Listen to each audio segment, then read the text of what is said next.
근데 뭐 집중을 못해. 저 한다고 하는데 안 돼요. 그러면 이게 자발적이어야 되잖아요. 그죠? 자발적이고 그 과제를 스스로 자기가 선택해야 되잖아요. 그럴 때 이제 천차만별로 나타난다. 이거 그럼 그것도 마찬가지로 객관적으로 드러나진 않는다. 그 교대역 근처에 있는 이제 사무실에서 GES 교육 컨설팅이라는 이제 교육 컨설팅 업체를 운영하고 있는 지영범입니다. 오늘은 이제 뭐 교육의 민족버스 네 번째 정도 촬영하게 되는 것 같은데요. 그래서 그 조금 옛날 얘기를 좀 해드리려고 준비를 했습니다. 제가 이제 원래는 제가 서울대 수학과 나오고 IT 측에서 오래 일했던 한 20년 이상 일했던 것 같은데요. 뭐 하다가 이제 직업이 바뀌었기 때문에 어떻게 해서 이제 IT 하던 사람이 교육 컨설팅이라는 일로 이렇게 전환하게 되었는지 그 초창기 얘기를 좀 해드리려고 생각을 하고 있습니다. 원래는 이제 뭐 멘사라고 이제 1946년도에 영국에서 시작된 소위 고지능자 동호회, 그게 이제 점점 발달해서 이제 국제적인 동호회 연합으로 이제 발달된 이제 그 일종의 이제 그야말로 동호회죠. 동호회가 있는데 그게 96년도에 1996년도에 우리나라에 이제 상륙을 했습니다. 그때 이제 신문 기사를 보고 이거 있었던 거 나 기억이 나. 그러니까 리더스 다이제스트라고 이제 세계적인 그 잡지가 있었어요. 그게 76년도 판인가 77년도 판에 멘사라는 조직이 있다. 이게 이제 영국에서 1946년도에 시작된 조직이니까 되게 한 30년 만에 이제 그게 많은 사람들이 보는 그 잡지에 소개가 됐던 걸 제가 영문 리더스 다이제스트 읽다가 멘사라는 조직이 있다는 걸 이제 기억을 하고 있었어요. 그래서 저기 선진국에 사는 사람들은 뭐 이런 재밌는 것도 하고 있네 그런 생각을 하고 있었는데 그게 이제 또 20년이 흘러가지고 50년 만에 영국에서 시작된 지 50년 만에 우리나라에 들어온다는 기사를 보게 된 거예요. 그래서 제가 거기를 가입을 했죠. 이게 특이하게 이제 지능 검사를 해야 됩니다. 이제 지능 검사 중에서 그 당시에는 레이븐스 매트릭스라고 그것도 이제 10대 지능 표준 검사에 들어가긴 해요. 근데 좀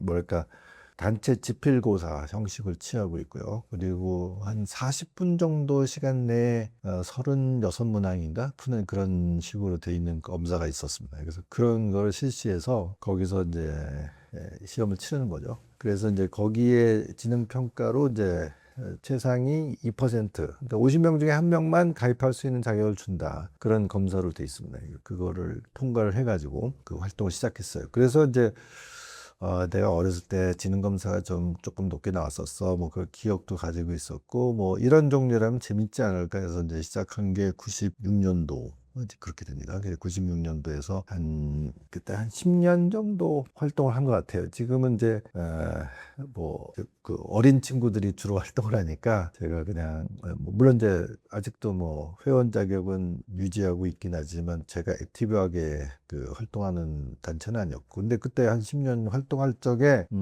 고지능 그 성인들의 행태를 보고 뭐 느낀 바가 있었죠. 그러다가 이제 우연한 기회에 그것도 대략 99년도?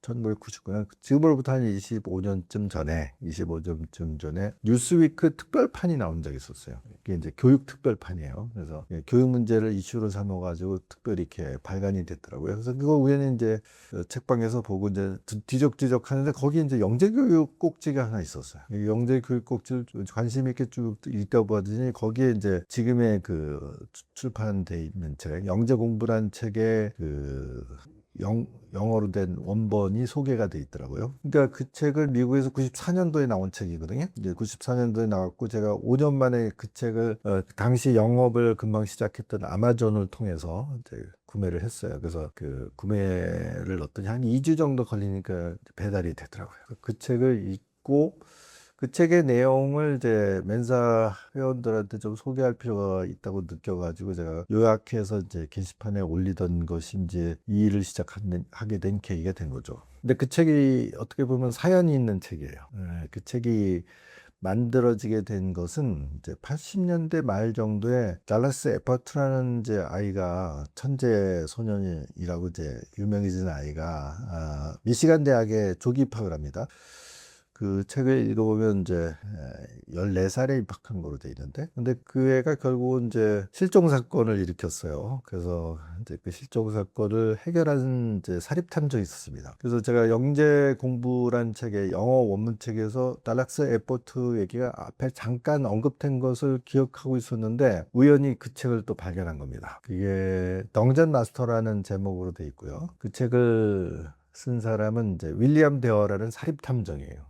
그래서 미국에는 사립 탐정이 있잖아요. 근데 그 사립 탐정이 좀 캐릭터가 상당히 강렬한 사람이에요. 그래갖고 그 책의 제일 뒤그 편엔 자기 이제 사진이 들어있는데 자동 소총을 탁 들고 있습니다. 그래서 뭐 이렇게 그 수염도 멋있게 나 있고 얼핏 보면 그냥 영화 배우 같이 생겼어요. 그러니까 살아있는 제임스 본드, 뭐 007 뭐 이런 느낌이 들어요. 그래서 이 사립탐정인데 이게 꽤 이제 명망을 가진 사립탐정이었던 것 같습니다. 그래서 이 사람이 의뢰비가 굉장히 높은 것 같아요. 그래서 자기 자가용 비행도 있고요. 이제 전직 형사들인 스태프들도 몇 명 데리고 있고요. 아리조나의 무슨 목장에서 살고 있는데 뭐 상당히 부자예요. 그리고 그 자기 자가용 비행기 타고선요 전국을 날아다니고 우리나라에도 왔었다는 기록이 있더라고요. 그 책에 그 사람이 이제 달라스 에포트라는 그 소년의 그 실종 사건을 부모의 의뢰를 받고 해결을 해요.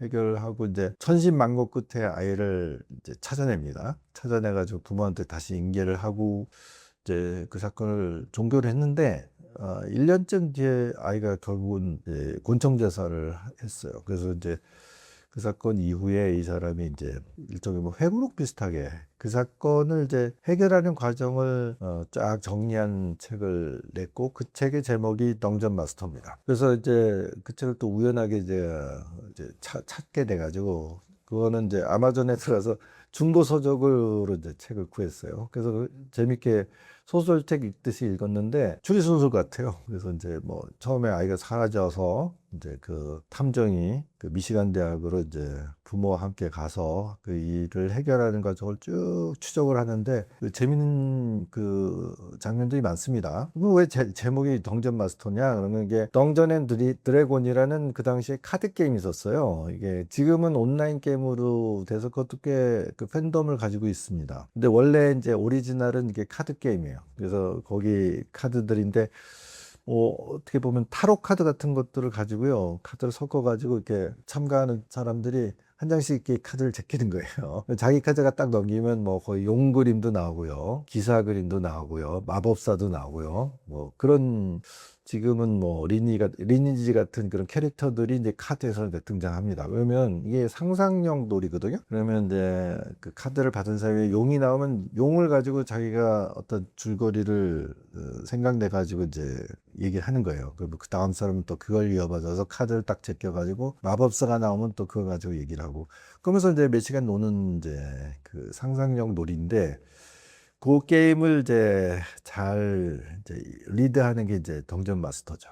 그러니까 그 덩전 마스터의 역할이 굉장히 중요합니다. 그래서 그 달라스 에포트라는 소년이 미시간 대학에 조기 입학을 해서 가긴 갔는데 대학에서 이제 뭐 똑똑한 애들 자기 보내달라고 해서 그 아이는 오하이오주라고 옆에 주여서 꽤 뭐 몇백 킬로 떨어진 곳에 살던 아이예요. 근데 그 아이가 그게 그러니까 이제 미시간 대학이 그 미국 중부에서는 명문 대학인 거죠. 주립 대학 중에서 손에 꼽히는 명문 대학인 것 같아요. 서울대 수학과 동창들 중에 미시간 대학에서 학위를 받았으면 야 좋은 데 갔다 뭐 그런 소리를 제가 들은 기억이 나거든요. 그래서 소위 뭐 아이비리그는 사립대학들이고요. 네, 뭐 미시간 대학을 비롯한 몇 개의 주립대학은 뭐 아이비리그 못지않은 그 명성과 권위를 가지고 있다 이렇게 하는데 미시간 대학이 이제 미국 중부에 딱 위치하고 있으니까 중부에 있는 가장 명문 학교 중에 하나인데 거기서 이제 그 달라스 에포트를 데려가니까 이제 상당히 기대를 많이 받으면서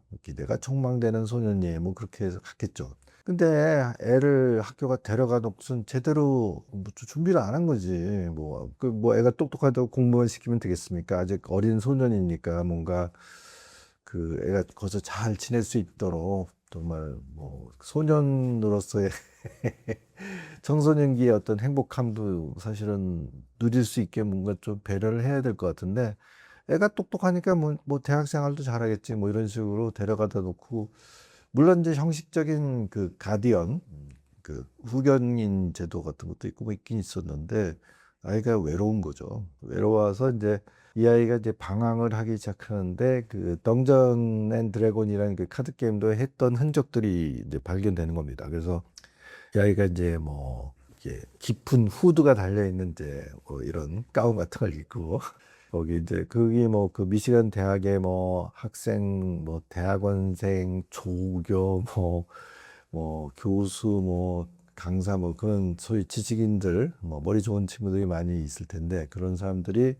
뭐 나름대로 이렇게 팀을 짜가지고 그런 놀이를 어디 뭐 숲속의 공터에 가서 한다든지 아니면 너 어느 집에 뭐 거실에서 한다든지.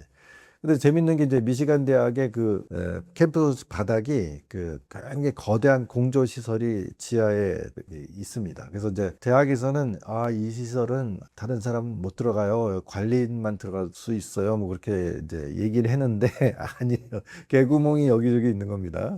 거기 그 장난기 많은 이제 그 대학생들 뭐 대학원생들이 그 개구멍으로 기어 들어가면 거기가 마치 미루처럼 돼 있거든요. 그럼 거기에 무슨 이제 뭐 물품 보관 공간도 있고 뭐 이렇게 만들다가 뭐 쓸데없이 남겨져 있는 뭐 공터도 있고 막 그러니까 그런 데 가서 이제 그런 게임을 하는 거죠. 그래서 그런 이제 게임에 참여했던 흔적들을 찾을 수가 있습니다. 그러면 이제 거기 참여했던 이제 다른 사람들 목격자들 얘기해 보면 조그만 애가 나타나서 뭐 목소리 변조해 가지고 후드는 깊이 눌러쓰고 뭐 그러니까 그러면 약간 좀 그 미스터리한 어떤 캐릭터가 되는 거죠. 얘는 진짜 뭐 스타워즈에 나오는 무슨 뭐 요기 같네 뭐 그런 느낌이 드는 거죠. 뭐 그러면서 이제 그런 사람들과 이렇게 간접적인 그 접촉을 했던 이제 흔적들이 남아 있고 근데 아이가 사라진 거예요. 그래서 그 아이가 사라졌는데 대학에서 그걸 제대로 알지도 못하고 한 일주일 동안 이제 모르다가 얘 어디 갔지? 뭐 자 그러니까 이게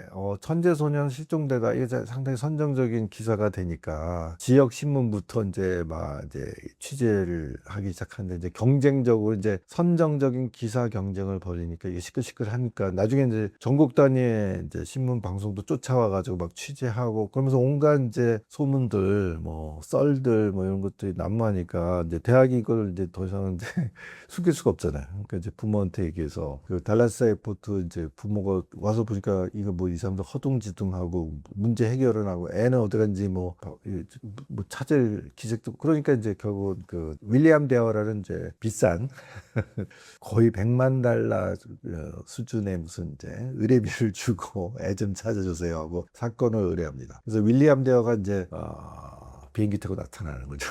그래서 딱 나타나고 미시간 대학에서 제일 먼저 하는 것은 언론 장악부터 합니다. 기자들 다 모아놓고 내가 정식으로 이 당사자인 부모로부터 사건을 의뢰받은 사람이야. 그리고 내가 제일 정보가 많아. 내가 매일매일 뭐 정기적으로 내가 브리핑도 해주고 뭐 그렇게 할 테니까 쓸데없는 추측 기사를 함부로 쓰지 마라. 그런 사람들 내가 가만두지 않겠다. 소송을 걸어가지고 아주 혼쭐 내주겠어. 뭐 이렇게 언론 기자들을 쫙 이제 일종의 장악을 한달까요? 그런 활동을 하더라고. 그러면 이제 기자들도 뭐 재미있는 건수를 이제 찾으러 오긴 왔는데 사실 자기네들은 무책임하게 막 추측 기사 함부로 쓸 수도 없는 거죠. 사실 그러면 안 되죠. 애를 찾아야 되는데. 그리고 이제 이 사람이 정기적으로 브리핑 해주겠다 그러고 가만두지 않는다 그러니까 뭐 협조를 합니다. 그래서 이제 사건을 해결하기 위해서 이 사람들이 이제 이 사립담정팀이 아이의 그 어떻게 지내왔는지를 막 쫓아다니는 거예요. 그러면서 이제 실마리를 하나씩 찾고 의심되는 사람들을 만나는 거예요. 만나고 이제 설득을 해요.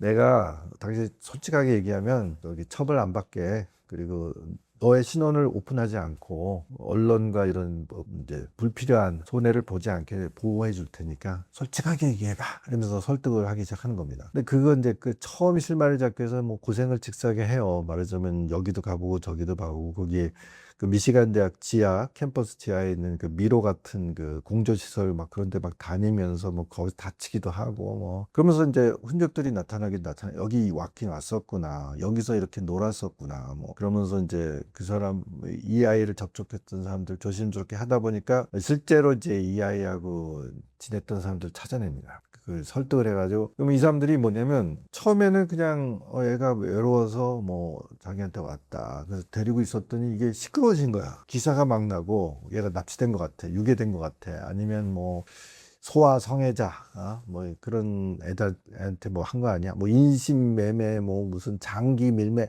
이상한 조직한테 간 거 아니야? 마약 뭐 관련 거 아니야? 뭐 동성애 관련된 거 아니야? 뭐 별의별 이제 이렇게 시끄러워지니까 이 사람들이 겁이 난 거야. 그 사람이 실제로 뭐 어떤 사람이, 하지만 뭐 이렇게 자기가 떳떳하지 못한 약점이 있었는지, 그러니까 이제 자기 아는 사람한테 넘겨버린 거야. 애를 보내버린 거지. 그럼 그쪽 받은 사람도 처음에는 뭐 한 자리 걸쳐서 두 자리니까 뭐 나까지 뭐 오겠어 했는데 점점 기자들이 막 진을 치고 이것저것 막 쑤시고 다니니까 불안하니까 또 넘기고 떠나는 기회에서 한 서너 번 정도 손을 탄 것 같아요.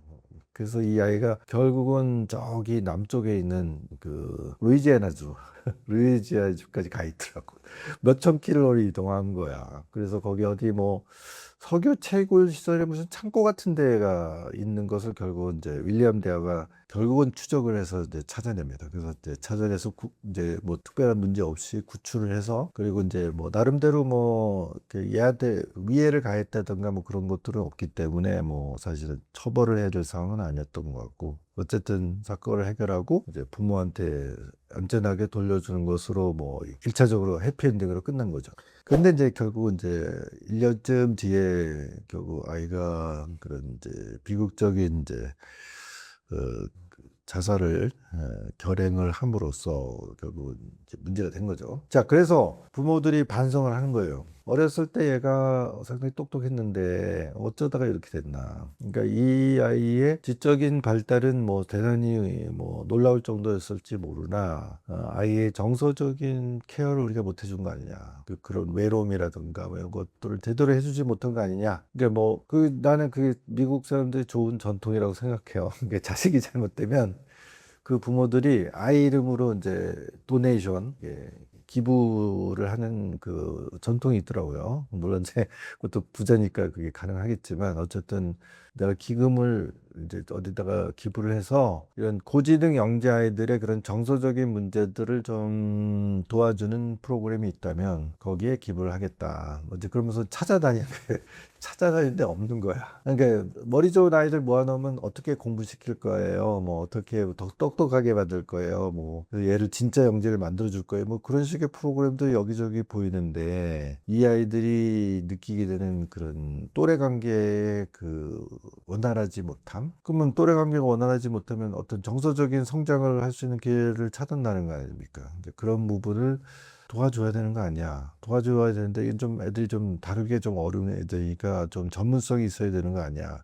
그럼 그거에 전문가들이 모여있는 어떤 단체가 분명히 있을 거야 라고 했는데 없는 거예요. 그래서 제임스 웹이라는 그 박사는 이제 오하이오 주의 주립대학, 그게 라이트 대학이라고 돼 있던데, 그 라이트 대학의 심리학과의 교수예요. 그 사람을 이제 만나게 되면서, 그러면 없으면 우리가 만듭시다, 이렇게 얘기가 이제 흘러가는 거고. 그래서 아마 매칭 펀드를 한 것 같아요. 그러니까 엑버트 부부가 이제 기부한 돈, 그다음에 대학에서 가지고 있는 이제 펀드를 이렇게 합쳐서 그런 단체를 만들겠다고 이제 노력을 합니다. 그래서 그 심리학부의 학장 뭐 폭스 박사라고 돼 있던데, 이제 그 사람의 전폭적인 지원을 받아서 그런 이제 일종의 비영리 단체를 만듭니다.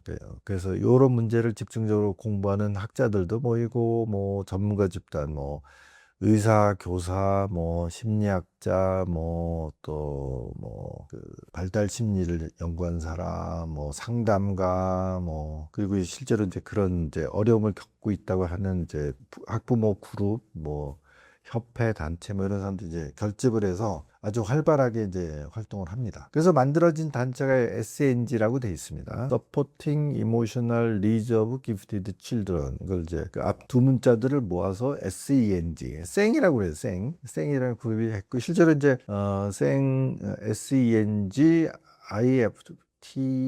ifted.org 하면 이제 미국 사이트지만 우리도 들어가서 그 내용을 들여다볼 수 있습니다. 그래서 그게 그러니까 그로부터 지금 아마 거의 한 40년 동안 활동을 하고 있다고 봐야 되겠죠. 그 섹이라는 그룹을 결성을 했어요. 그래서 나름대로 이제 활발하게 뭘 하고 있는데, 미국에 이제 3대 공중파가 있어요. 뭐 CBS, MBC, ABC 뭐 이렇게 있다고 그러는데, 그중에 CBS라는 이제 방송국의 그 당대 가장 유명한 토크쇼, 지금은 뭐 지미 펠런 쇼 이런 게 좀 유명한 것 같은데, 뭐 그 그때 유명한 토크쇼 중에 이제 필 도나휴라는 토크쇼가 있었습니다. 대부분 다 포맷이 1시간짜리. 그래서 각종 이슈들을 모아가지고 집중적으로 이제 얘기를 나눈 그런 토크쇼예요. 거기에 이제 그래서 주제를 고지능 영재 아이들의 이제 불행한 자살 사건 뭐 이런 것들을 이상하게 테마를 잡아가지고 미국 전역에서 한 4-5가족 그런 비극을 겪은 가족들을 이제 모아서 집중적으로 다루는 토크쇼를 하기로 하고 달라스 엑포트 부부한테도 이제 출연 요청이 들어온 거예요. 근데 이제 이 달라스 엑포트 부부가 우리만 나가긴 좀 부담스럽고요. 제임스 웹 박사하고 같이 나가면 제가 협조하겠습니다. 그래도 될까요? 했더니 방송국은 좋죠. 뭐 전문가 한 분 오시면 더 좋죠. 뭐 이래가지고 그 웹 박사를 같이 초대를 하고 뭐 제임스 웹 박사도 why not? 뭐 우리 의미 있는 활동하는데 방송에 가서 좀 얘기하면 좋죠. 뭐 우리 이 단체를 활성화하는데 도움이 될 거 아니에요. 하고서 이제 그 수용을 해가지고 같이 나갑니다. 그래서 이제 1시간 동안 떠들었는데 반응이 폭발적인 거예요. 그냥 이거 좀 약간 좀 어두운 주제잖아요. 뭐 이게 뭐 이 토크쇼 사람들이 많이 볼까? 뭐 그렇게 생각할 수도 있었는데 편지가 2만 통이 CBS로 몰려 들어왔다는 거예요. 전국의 이제 가정에서 우리 집에도 그래요. 우리 가정도 이것 때문에 정말 힘들어요. 뭐 이런 이제 하소연을 하는 편지가 뭐 방송국 뭐 불과 뭐 1-2주 사이에 2만 통이 쏟아져 들어왔다니까 그냥 방송에서 이제 자기네 우편함이 꽉꽉 차는 거지. 그래서 그 2만 통의 편지를 모두 긁어 모아가지고 미국의 영재협회로 가져갔다고 그래요. 그래서 영재협회에서 자기네 그 회원들을 뭐 자원봉사자를 뭐 수십 명, 뭐 수백 명을 모았는지 그건 잘 모르겠는데 그걸 다 자원봉사자를 모아가지고 일일이 다 읽어보는 거야. 나눠서 다 읽어보고 이제 분류를 해. 분류하는 동시에 이제 저희가 이거 답장을 꼭 해드릴게요. 이제 시간이 좀 걸립니다. 그래서 이제 미리 우리가 이거 잘 읽어보고 전문가들의 의견을 모아서 답장을 할게요. 예비적인 편지를 보낸 다음에 실제로 그 작업을 했다고 그러면 그래서 기록에 의하면 한 2년 했더니 2년. 그게 또 대단하지 않습니까? 2만 통의 편지를 수십 명, 수백 명이 모여서 다 읽어보고 내용을 분리한 다음에 전문가 의견을 또 다 붙여가지고 일일이 이제 답장을 해가지고 그걸 이제 차례차례 다 반송을 시켜가지고 이제 그 답을 다 해줬답니다. 근데 그 결과물로 나온 책이 제가 그 번역한 책, 지금 현재 영재 공부로라고 나온 책입니다. 책이 그러니까 96년에 출간된 거로 돼 있습니다. 그것도 벌써 그러면 30년 돼가네요. 그죠? 그 책이 나온 것도. 그리고 그 책을 제가 입수한 건 99년도고요. 그리고 이제 그거를 그 내용이 이제 말하자면 2만 통의 편지를 온갖 이제 가족들이 보낸 편지를 다 분류를 하다 보니까 그게 영재 아동 양육이 아니라 뭐 어떤 아이들도 사실은 이 양육하는 과정에서 겪게 되는 모든 어려움이 다 들어가 있는 거죠. 그러니까 완전히 이게 뭐예요? 교과서 비슷하게 돼버린 거지. 아이를 키울 때 필요한 모든 것들 뭐 이렇게 돼버린 거예요. 결국 내용은. 그래서 이건 꼭 뭐 고지능 영재 아이들을 키우기 위한 지침서라기보다는 그냥 일반적인 아동 양육 지침서처럼 보일 수도 있겠더라고요. 그래서 처음엔 좀 내용이 너무 뻔한 거 아니야? 너무 교과서적인데? 이거 뭐 다 아는 내용에서 뭐 그런 느낌이 있는데, 거기에 이제 챕터마다 뒤에 질의응답이 뭐 한 10개, 7개, 10개 이렇게 붙어 있습니다. 그 내용들은 이제 고지능 영재 아이들에 대한 질문들이 좀 붙어 있어요. 그러니까 그 부분이 좀 특징적이고 나머지 본문 내용은 사실은 너무 교과서적입니다. 그러니까 사실은 약간 좀 평범한 느낌도 들었어요. 그래서 처음에 이것은 실망했거든요.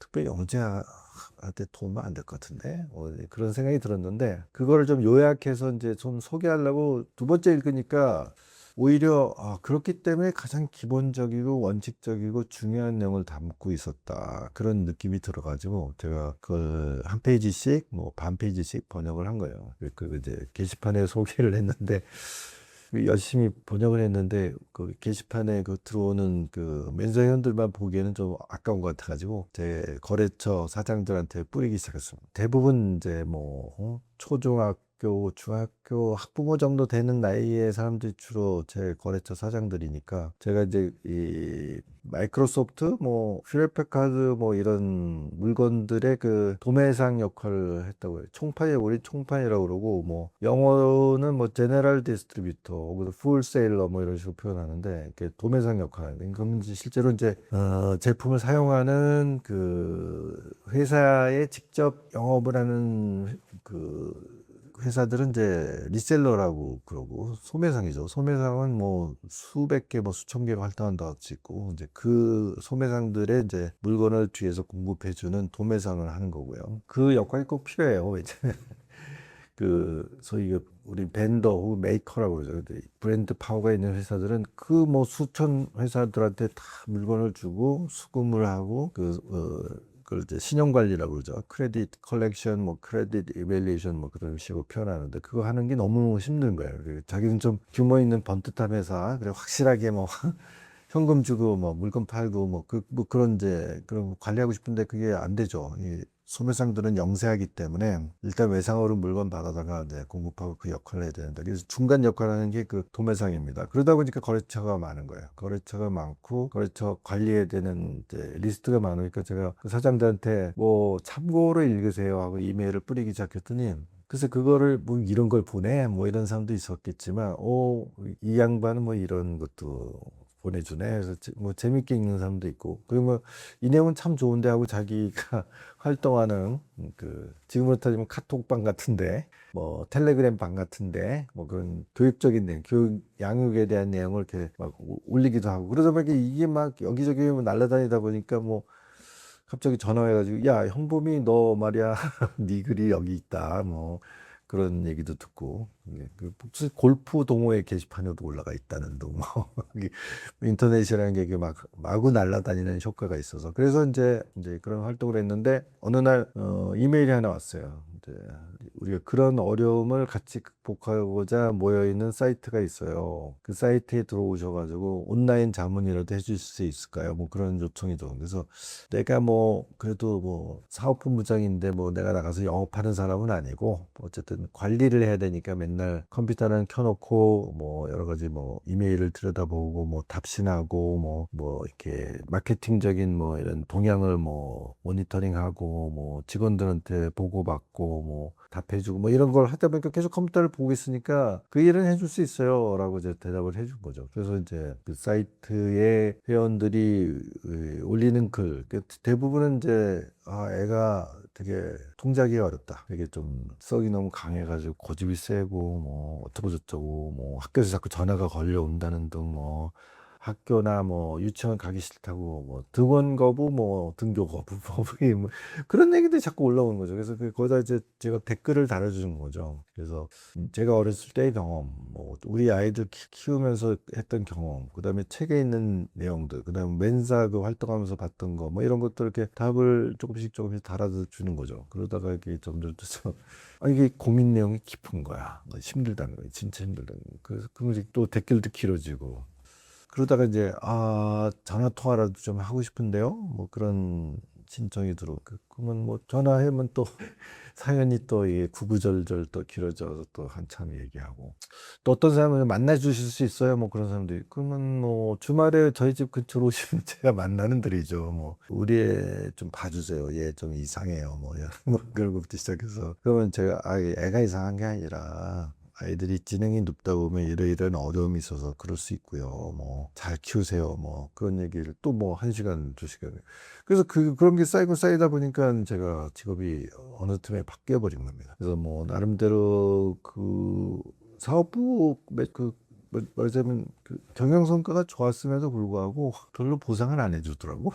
그 이제 뭔가 쓱 밀어낸달까 토사구팽 같은 그런 일들이 생겨가지고 그리고 뭐 그렇지 않습니까? 이게 사기업들이라는 게 뭐 이 사람이 뭐 정말 정년을 보장해주고 그런 게 아니고 또 사업 책임자니까 경기가 좋을 때는 뭐 그냥 내버려뒀다가 경기가 좀 나쁘면 이 핑계 저 핑계해서 이제 뭐 월급 많이 받는 사람 밀어내고 뭐 이런 게 이제 중소기업은 다 그렇다고 봐야 되니까. 그래서 뭐 자의반 타의반에서 뭐 2008년도에서 제가 퇴직을 하고 오히려 이제 이 어려움에 겪고 있는 이제 가족들을 도와주는 일을 한번 제대로 해보겠다 그런 생각을 하고 뭐 분당에는 작은 오피스텔을 하나 얻어서 거기서 이제 시작했죠. 그래서 이제 그게 점점 이 상담 건수가 쌓이니까 지금은 거의 뭐 제가 추산키로는 1년이면 1000가족은 만나는 것 같아요. 그러면 2008년부터 활동을 했으니까 벌써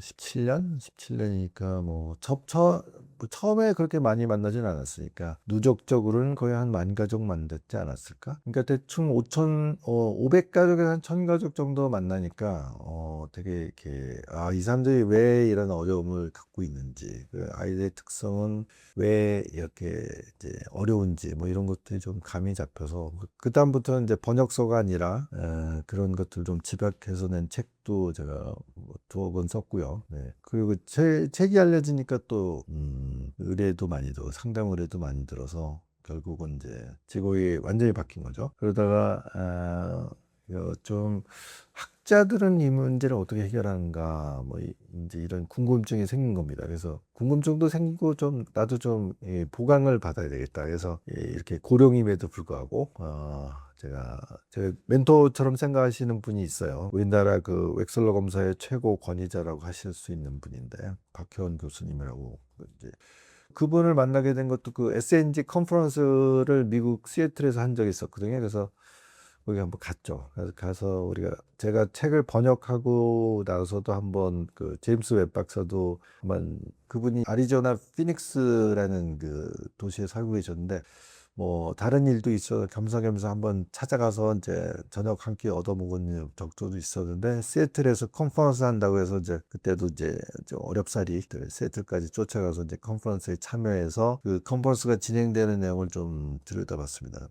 근데 이제 호텔 로비에서 박혜원 교수님을 만난 거죠. 내가 이제 로비를 걸어가는데 한국 분이세요? 뭐 그래가지고 예 그렇습니다 했더니 자기도 이제 이쪽 관련한 일을 하고 있는 이제 그 당시 이제 울산대학에 있었는데 울산대학 교수인데 이제 미국 왔다가 이 컨퍼런스도 왔습니다. 그래서 그러세요. 그래서 제가 제임스 웩 박사 이제 나는 2번째 만난 사람이니까 제가 제임스 웩 박사를 소개해 드릴게요. 그래서 데려가서 이렇게 뭐 인사도 시키고 좀 웃기는 거지만 2번째밖에 안 만났는데 뭐 아는 지인처럼 그렇게 하기도 하고 어쨌든 이제 웩 박사가 2번째 만나니까 조금 더 반갑게 얘기를 해주더라고. 제임스 웹이라는 이름은 미국에서 되게 흔한 이름입니다. 지금 우리 지구 궤도상에 돌고 있는 그 만원경에도 제임스 웹 만원경이 있어요. 제임스 웹 스코프가 있습니다. 그러니까 제임스라는 이름도 흔해 빠졌고요. 웹이라는 성도 되게 흔합니다. 그래서 제임스 웹 이렇게 치면요 여러 명 나와요. 근데 그 만원경 제임스 웹은 천문학자 제임스 웹이고 제가 말씀드린 제임스 웹은 이제 오하이오 주에서 이제 심리학 교수를 하시던 이제 선생님입니다.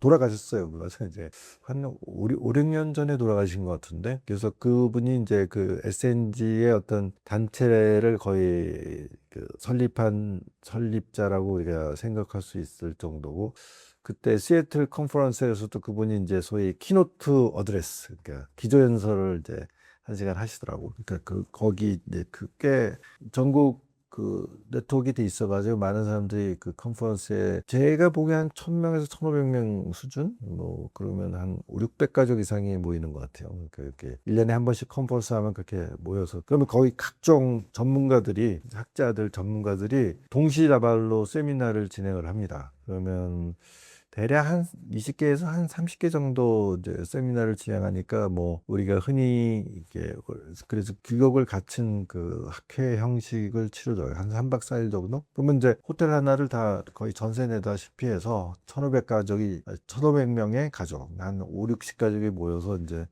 거기서 묵으면서 뭐 같이 쫓아간 꼬맹이들은 이제 어린이 프로그램으로 좀 이렇게 재밌게 해주고 어른들은 그 자기가 봐서 마음에 드는 세미나 참가하고 그렇게 전문가 그룹들이 나름대로 이제 모임도 갖고 그렇게 하는 거죠. 근데 거기서 이제 박혜원 교수님을 만나가지고 제가 지금까지도 그 멘토로 생각하고 시시때때로 이제 자문도 구하고 조언도 구하고 그리고 뭐 자료도 받고 이제 그러고 있습니다. 근데 그분이 이제 그분한테 부탁을 한 거죠.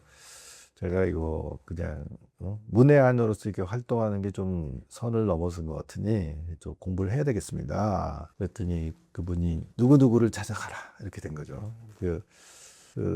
박경빈 교수님이라고 그분은 아시아태평양 영재학회라는 게 있습니다.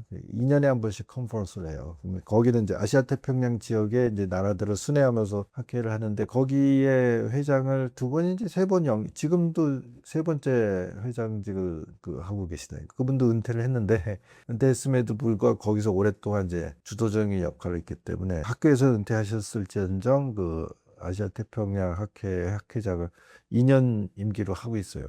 그때 소개받았을 때는 한 번 하신 상태였던 것 같아요. 아시아 태평양 학회장도 하신 분이 거기 어느 대학에 있어요. 그래서 제가 이제 거기 소개를 받고 가서 이제 대학원 등록을 하고 이제 그 대학에서 이제 석사학위를 받았습니다.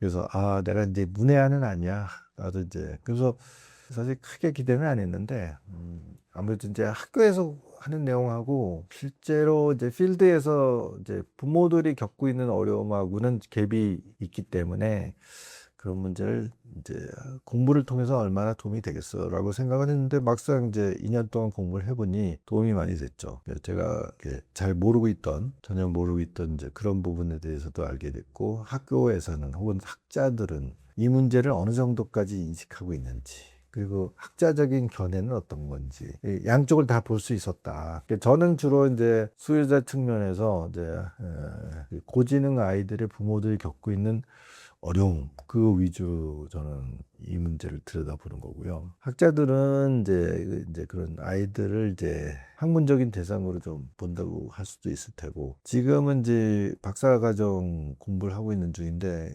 박사과정의 이제 주제는 조금 바꿨어요. 그러니까 석사과정은 이제 영재 교육이란 그런 테마로 이제 석사 수업도 받고 이제 학위도 받았지만 이제 박사과정은 교육 행정 정책 쪽으로 지금 공부를 하고 있습니다. 그래서 이게 이제 국가 체계로 이제 어떻게 이 문제가 이제 해결될 수 있을까? 아니면 도움을 받을 수 있을까? 국가 정책은 어떻게 했을 때 효율적일까? 뭐 이런 쪽으로 공부하고 있는데 그쪽도 재밌습니다. 공부할 게 무궁무진하게 많긴 많은데 제가 뭐 사무실을 운영하면서 그 공부를 병행한다는 게 좀 부담스럽긴 하긴 한데 근데 제가 거기서 또 얻는 것도 많습니다. 그러니까 지금 그 석사과정 때 영재 공부하면 이제 학술적인 배경부터 도대체 뭐 이 지능 검사라는 게 도대체 믿을 수 있는 거야? 뭐 이런 것부터 시작해서 이제 그런 부분을 공부를 할 수 있었고요. 근데 박사과정에서는 이 정책적으로 이게 해결될 수 있는가 그 가능성에 대해서 계속 자료를 들여다보고 있어요. 그래서 이제 제가 거기서 배운 우리나라가 잘 돼 있어요. 다른 나라의 영재 교육은 훨씬 열악합니다. 우리가 생각하는 과학 선진국 아니면 전 세계 최고 강대국 미국도 영재 교육이 잘 안 되고 있다는 거예요. 멀랜드 리포트라는 게 있어요. 멀랜드 보고서. 이제 미국 연방 정부의 이제 상원에서 아마 미국 전역의 이제 교육 문제를 좀 실태 파악을 하세요 하는 이제 그런 위원회가 그게 꽤 오래됐어요. 한 70년대, 80년대 그 위원회 활동이 있었던 것 같아요. 미국의 이제 국회 차원에서 예산을 주고 당신이 미국의 그 교육을 전반적으로 평가를 하라, 조사 작업을 해라 해서 꽤 체계적인 그 활동을 한 것 같습니다. 근데 그 멀랜드 보고서가 그런 활동을 하게 된 배경은 사실은 그 당시 소련의 그 스푸트니크 쇼크라고 그래가지고 아니 미국이 훨씬 부자나라인데 소련보다 우주 경쟁에서 한 발 늦었거든요.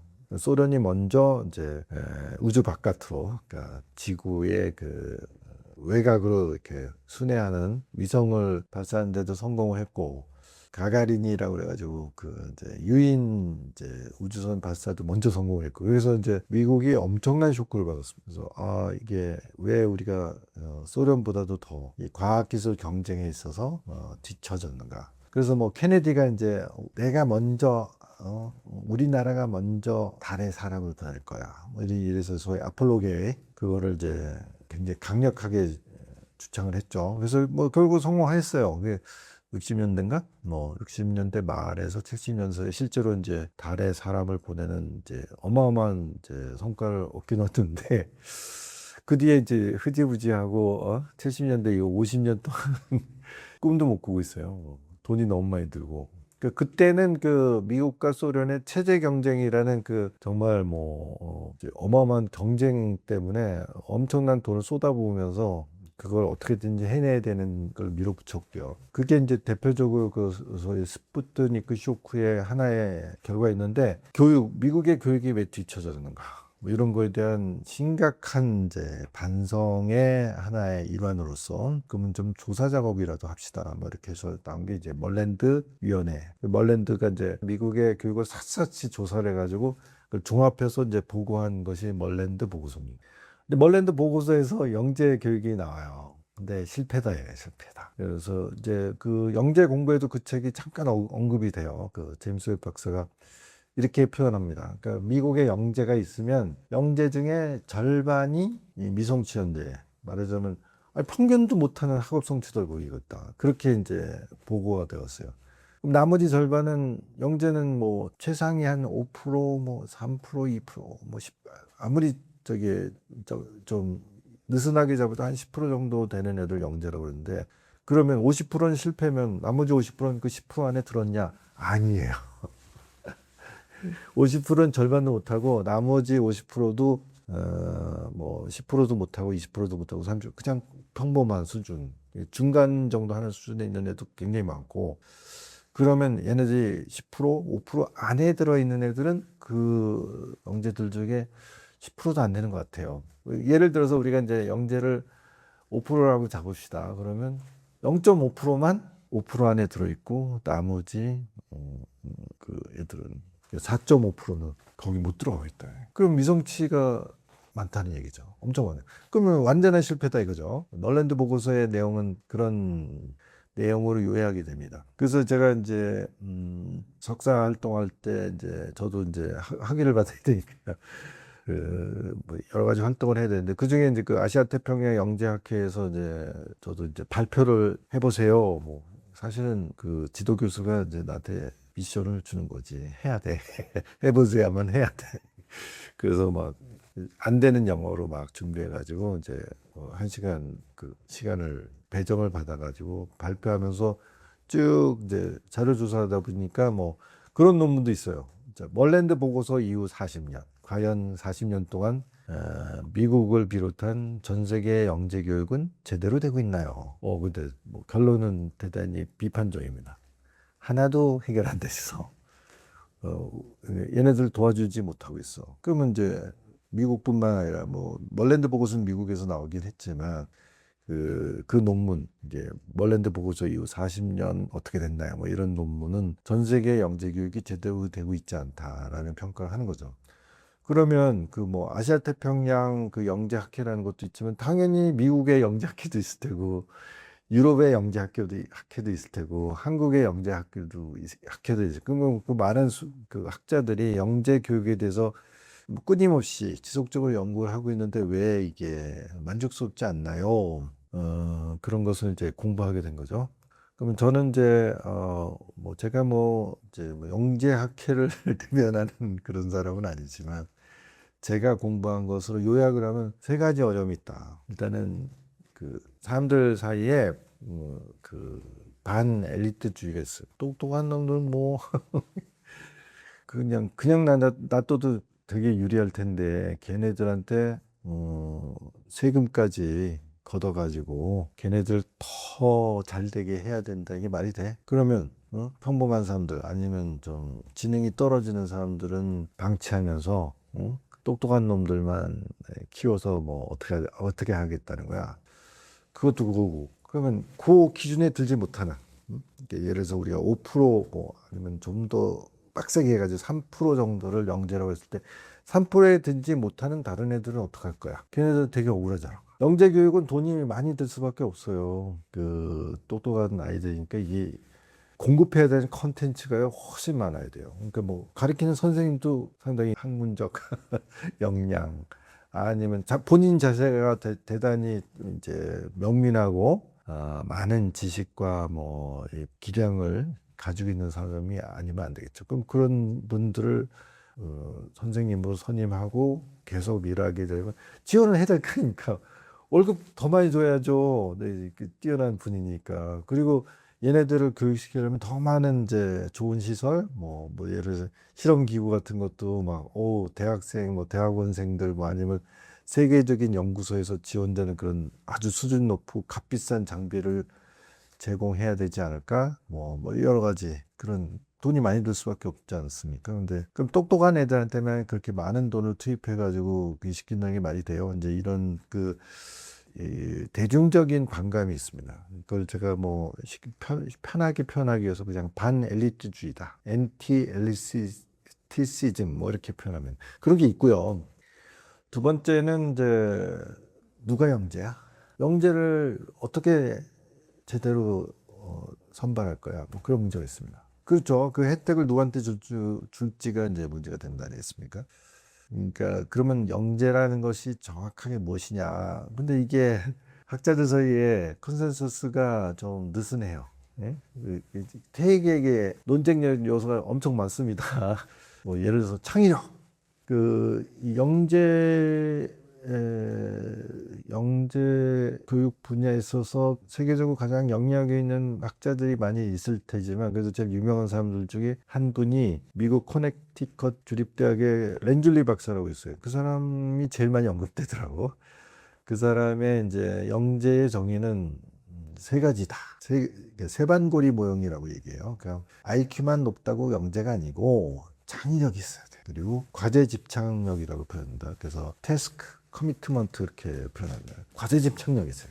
어떤 문제 딱 어떻게든지 해결하려고 정말 자기의 모든 노력을 집중해서 하고 끈질기게 노력하고 기어코 남들이 해내지 못하는 그 학문적인 그 돌파구를 마련할 수 있는 그런 과제 집착력이 일정 수준 있어야 돼요. 그래서 과제 집착력, 그다음에 창의성, 크리에이티비티, 그다음에 이제 소위 말하는 IQ 세 가지가 있어요. 세 가지가 일정 기준에 다 올라서 그 세 가지가 있는 친구들이 이제 진정한 영재다. 그래서 그걸 보면은 이제 뭐 우리나라도 영재교육진흥법이라는 게 있습니다.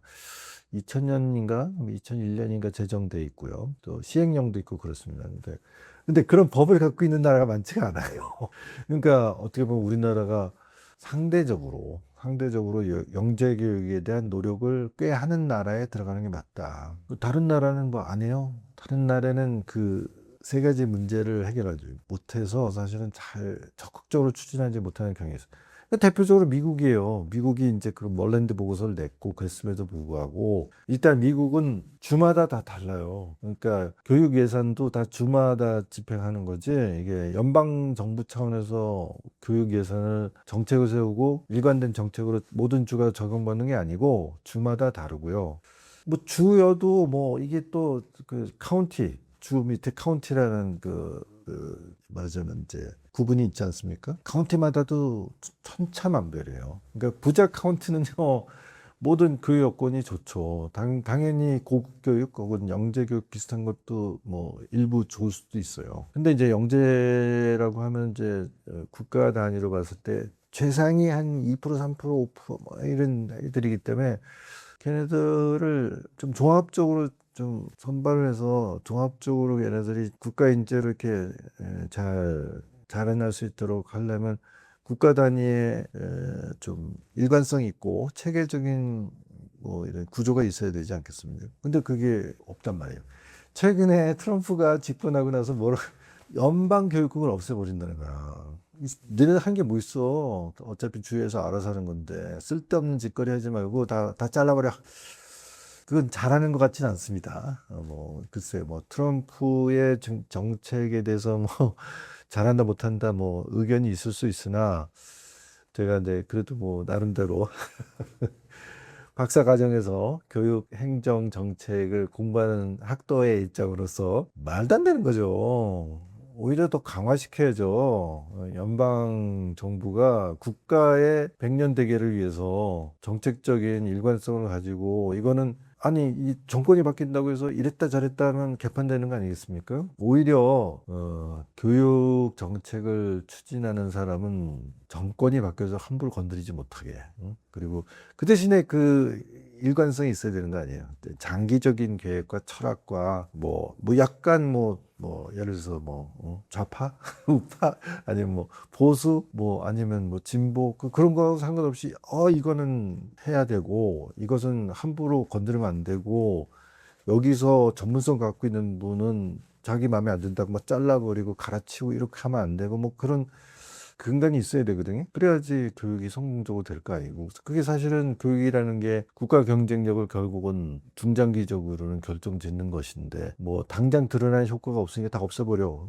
정말 나라 말아먹는 일이죠. 다른 건 트럼프의 정책이 결국은 성공했네요. 아니면 좋은 영향력을 끼쳤어요. 아니면 완전히 베려먹었어요. 이렇게 평가가 엇갈릴 수 있으나, 국가 교육 정책을 그런 거 다 필요 없다고 얘기하는 게 맞냐. 주가 알아서 하겠지. 물론 주가 알아서 하긴 하겠지만 이게 주마다 형편이 다 다르고 그러면 그 좀 형편없는 주들이 있거든요. 그 미국에서도 이게 인구수도 얼마 안 되고 이 지역적인 여건이 굉장히 열악하고 돈도 없고 산업도 없고 그럼 그 주에서 태어난 애들 중에도 분명히 영재가 있을 텐데 걔네들 알게 뭐야 이게 말이 됩니까? 미국 같은 나라가 전 세계를 리드하고 선도되는 초강대국이어야 될 텐데 그리고 그 사람들하고 인재가 필요 없겠어요? 우린 인재가 차고도 넘쳐 예를 들어서 캘리포니아나 뉴욕에 있는 인재만으로도 다 돼. 이건 좀 아닌 것 같습니다. 그래요. 대표적으로 미국이 그렇고요. 유럽도 사실 허둥지둥 그렇습니다. 그게 오히려 미국은요, 그 도네이션 문화가 발달돼 있어서 사실은 소위 최고 수준의 대학원은 전 세계가 부러워하는 시스템이에요. 그러니까 영재가 필요 없어. 최고의 대학원은 다 미국에 있고 전 세계 인재들이 다 미국 대학원으로 들어오려고 줄을 서 있어. 그런 효과는 있겠죠. 자, 그러면 상대적으로 유럽은요, 다 뺏기고 있어. 다.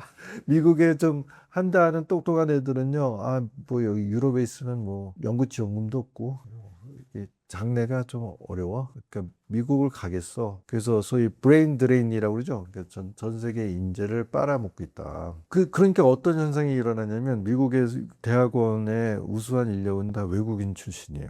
근데 또 외국인을 또 약간 의심하잖아. 얘네들이 최고의 미국의 과학기술을 배운 다음에 다른 나라를 빼가는 거 아니야? 의심하잖아. 그러면 미국에서 정말 토박이로 자라난 인재들은 다 망가뜨려버리고 결과적으로 제일 똑똑한 애들만 다 외국에서 데려와? 이것도 좀 이게 중장기적으로부터 이게 나라를 말아먹는 일 아니야? 당장에 쓸모있는 월급 많이 주고 쓰면 되지 그런 정책이 맞네 이게. 상대적으로요 우리나라는 좀 그런 부분에서는 조금 독특합니다. 최고의 인재들이 실제로 미국 가서 공부하고요 꽤 많은 사람들이 돌아와요. 그게 어떻게 보면 우리나라 DNA예요. 그래서 신기합니다. 다른 나라 안 그래요. 미국이 좀 거기 자리를 물론 한국의 우수한 사람들 중에서 미국에 자리 잡는 사람이 있죠. 그리고 또 그건 전 바람직하다고 봐요. 미국이 최고의 대학원들을 가지고 있으니 거기에 우리 사람들이 쫙 깔려 있어가지고 언제든지 이렇게 한국의 영재들을 끌어주고 잘 교육시키고 더 배워주고 걔네들 중에 일부는 거기서 자리 잡고 일부는 한국에 돌아와서 우리나라 첨단 산업을 일으키고 그럼 나중에 우리나라에서 노벨상 수상자가 나와야 될 거 아닙니까? 그러다 보면 우리나라의 유수의 대학도 노벨상 수상자를 몇 명을 배출했고 그중에 일부를 우리가 계속 고용하고 있기 때문에 그 분야에 대해서 최고의 공부를 하려면 한국의 대학에 가야 돼. 이렇게 만들어야 되지 않겠어요? 근데 우리나라는 사실 점점 그런 부분에서는 좀 가능성이 좀 보이는 게 아닐까? 점점 좋아지고 있는 그런 느낌을 저는 개인적으로 받습니다. 근데 미국은 저거 좀 위태위태하네. 외국 인력에 너무 의존하고 있는 거 아니야? 지금 당장은 그렇긴 한데 저 사람들도 트럼프가 갑자기 이게 외국 놈들은 다 나가버려. 어떻게 할까 이게? 그러니까 지금 이제 실리콘밸리나 이런 데서는 트럼프 정책에 대해서 되게 반대하는 거 아닙니까? 이런 식으로 하다가 우수한 인력 애써서 다 끌어다 놨는데 이게 잘못하면 죽서서 해주는 거 아니야? 뭐 이런 위험이 있는 거죠. 그리고 저렇게 정책적 함부로 막 뒤죽박죽 들었다 놨다 해버리면 이게 덜컹덜컹해서 이게 불안정하면 사실은 장기적인 그런 연구라든가 뭐 이런 것에서 뭐 결과가 좀 빠져나갈 수도 있죠. 자, 중국은 인재에 대해서는 어마어마한 무한 그 지원을 한다고 그래요. 그래서 무서운 겁니다, 사실은. 그러다 보니까 이제 트럼프가 특히 중국 애들은 다 쫓아버려야 돼. 중국 애들이 미국의 최고 대학에 들어가는 건 위험해. 그래서 다 스파이짓 해가지고 다 끌고 갈 거 아니야? 그래서 막 이제 비자 안 주고요. 그리고 있던 애들도 막 잘라내고 그런데 이제 워낙 인구수도 많은데다가 중국은 좀 애가 우수하다 싶으면요 어마어마한 지원을 하기 때문에 사실은 위협적이에요. 최근에 딥시크 뭐 애들 파란 일 있지 않습니까? 천재적인 애들이 그 훨씬 저렴한 그 하드웨어를 가지고도 엄청난 퍼포먼스를 내는 소위 AI 뭐 이런 걸 만들어냈다. 인공지능을 만들어냈다. 뭐 그 가능성을 보였다. 그래서 난리가 난 거 아닙니까? 근데 인구수는 우리가 한국 사람들이 중국에서 훨씬 적지만 사실은 어떤 인적 가능성 이런 걸 봐서는 저는 경쟁력이 있을 수 있다고 보는데 그러려면 이제 국가 정책이 이제 그 중국의 과도한 정도의 정말 이렇게 최고 인재를 그냥 확 잡아가지고 이제 무한 지원한다라는 그런 비인간적인 그런 거 아니면서도 훨씬 좀 폭넓은 굉장히 우수한 인력을 체계적으로 잘 길러내는 정책이 있어야 되지 않겠습니까? 그래서 제가 이제 뭐 IT 일하던 사람이 우연한 기회에 이쪽으로 흘러 들어와 가지고 나름대로 뭐 일부의 제 나름대로는 역할을 하고 있는데 공부를 하다 보니까 이건 좀 진짜 중요한 문제와 연계돼 있고 저는 이제 현장에서 어쨌든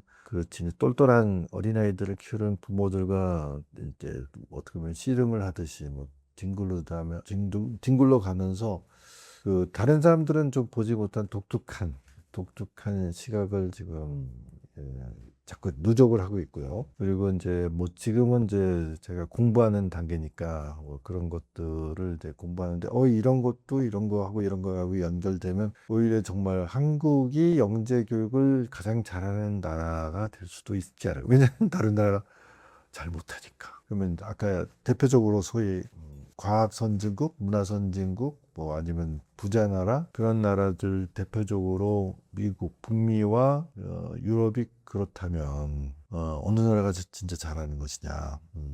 근데 그냥 객관적으로는 싱가포르가 그래도 제일 투자를 많이 하는 것 같아요.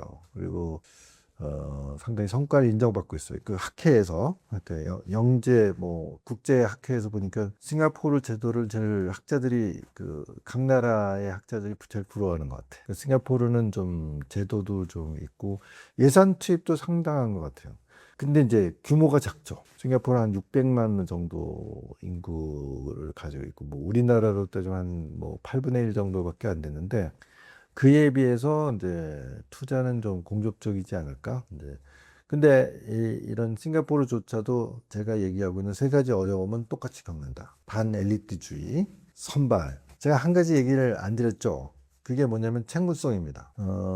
저럴 걸 이제 뭐 공적 의식이 좀 필요하지 않아요? 똑똑한 애들은 많은데 걔네들이 그 재능을 잘 키워서 그리고 재능과 학문적인 어떤 그 기회를 잘 얻어서 뭐 우수한 과학, 뭐 우수한 기술, 뭐 이런 것들을 했을 때 그걸 가지고 저 혼자 잘 먹고 잘 살겠다 이러면 곤란하잖아요. 그죠? 만약에 뭐 국가적인 지원을 체계적으로 잘 지원한다고 우리가 전제했을 때 그런 거 하나도 안 받았는데 혼자서 알아서 잘했다고 뭐 우리가 뭐 너 뭐 내놔 그러면 안 되겠죠.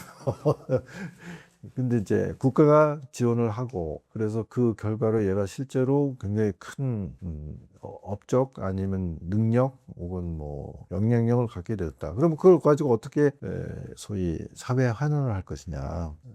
나를 키워준 우리나라와 뭐 나를 키워준 우리 민족 공동체에 대해서 나는 어떻게 키워할 것이냐. 그런 의식이 필요하지 않느냐. 그게 이제 문제입니다. 그걸 어떻게 담보할 거야? 잘 키워놨더니 뭐 지금 혼자서 저 혼자 잘났다고 뭐 지 이득을 취하는 행위를 나중에 그걸 어떻게 막을 거야? 책무성을 어떻게 담보할 것이냐? 그런 게 이제 세 가지 어려움이 있어요. 그 문제를 극복하지 못하면 국가가 영재 교육을 제대로 추진하기 어려운데 그거에 대한 확실한 답을 갖고 있는 나라는 없다. 그러면 상대적으로 그래도 투자하고 있는 나라는 제가 보기에는 싱가포르 뭐 그다음에 이제 몇몇 나라가 있지만 한국은 상위권이라고 저는 객관적으로는 그렇게 보여요. 그러니까 말하자면 영재교육진흥법이라는 것도 있고요. 그게 2000년도에 제정이 돼서 발효가 되었습니다. 그와 함께 영재교육진흥법 시행령이라는 것도 있고요. 그리고 영재교육 종합추진계획, 5개년 계획 그런 게 있어요. 그래서 2003년부터 5년 동안, 5년, 2007년이죠. 그 다음에 2008년부터 2012년까지, 이렇게 5년, 5년에서 지금 벌써 5차 진흥 종합계획이, 5차 5개년 진흥 계획이 2023년도에 어나운스가 됐습니다. 그럼 벌써 이제 5차도 지금 2년차, 3년차 들어간 거네요. 그래서 그게 이제 정부 그 종합계획이 이제 브리핑 자료가 사실은 인터넷에 들어가시면 구할 수 있습니다. 읽어보면 사실은 뭔 소리야 이거 뭐 그렇게 하긴 한데 저는 이제 그걸 여태까지 쭉 뭐 어쨌든 그 석사과정 한때부터 좀 들여다본 입장에서 이 사람들이 이러이러한 고민을 하고 있네.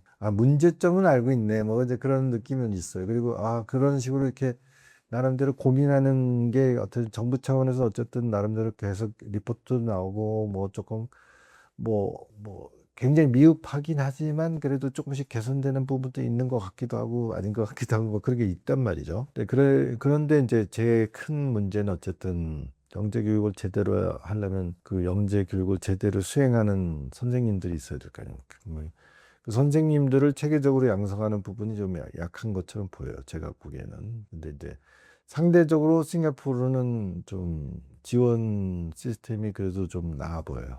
그러면 이제 다른 나라는 잘 안 보입니다. 중국은 모든 게 이제 투명하지가 않으니까 얘들이 그 굉장히 국가 인재를 이제 양성하거나 아니면 이제 그걸 자기네 이제 국가 경쟁력으로 끌어들이기 위해서 엄청난 돈을 쓰고 있긴 한데 어떻게 쓰는지는 사실 이렇게 오픈이 안 돼 있죠. 오픈이 안 돼 있고 그야말로 그야말로 이렇게 인력을 쥐어짜고 게 아닐까?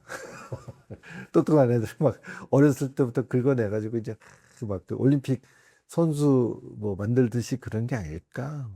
그리고 뭐 그게 사실은 그 교육이라는 게 돈만 때려 붓는다고 되는 건 아닐 거 아닙니까? 그리고 그 아까 그 세 가지 문제를 해결해야 돼요. 그러면 지금은 이제 이게 거의 독재 국가 비슷하니까 그 엘리트를 뽑아내서 걔네한테 집중적으로 몰아준다는 것에서 이제 일반적인 국민들이 아무런 이러쿵저러쿵 반대를 못할지언정 정서는 좋지 않겠죠, 그죠? 그리고 그게 이제 고루고루 이제 기회를 줄 것이냐 뭐 이런 문제도 있을 테고요. 뭐 그다음에 그게 진짜 책무성. 그 사람들이 뭐 완전히 뭐 그 전쟁 무기만 만들고 아니면 뭐 세계 정복할 뭐 해킹 부대를 만들어 가지고 막 곤란하잖아요. 그런 사람들이 나름대로 이런 훌륭한 것들은 인류 공용에 이바지해야 된다는 어떤 그런 뭔가 이제 국제사회하고의 이제 적절한 수준에 뭐 이게 연계가 돼야 되지 않겠어요? 그리고 어떻게 하면 전쟁을 방지할 것이냐, 어떻게 하면 뭐 이 지구 온난화 문제 같은 큰 문제에 대해서 이제 해결책을 국제적인 협력을 통해서 할 것이냐, 뭐 그런 것도 그렇게 자연스럽게 편입이 돼야 될 텐데.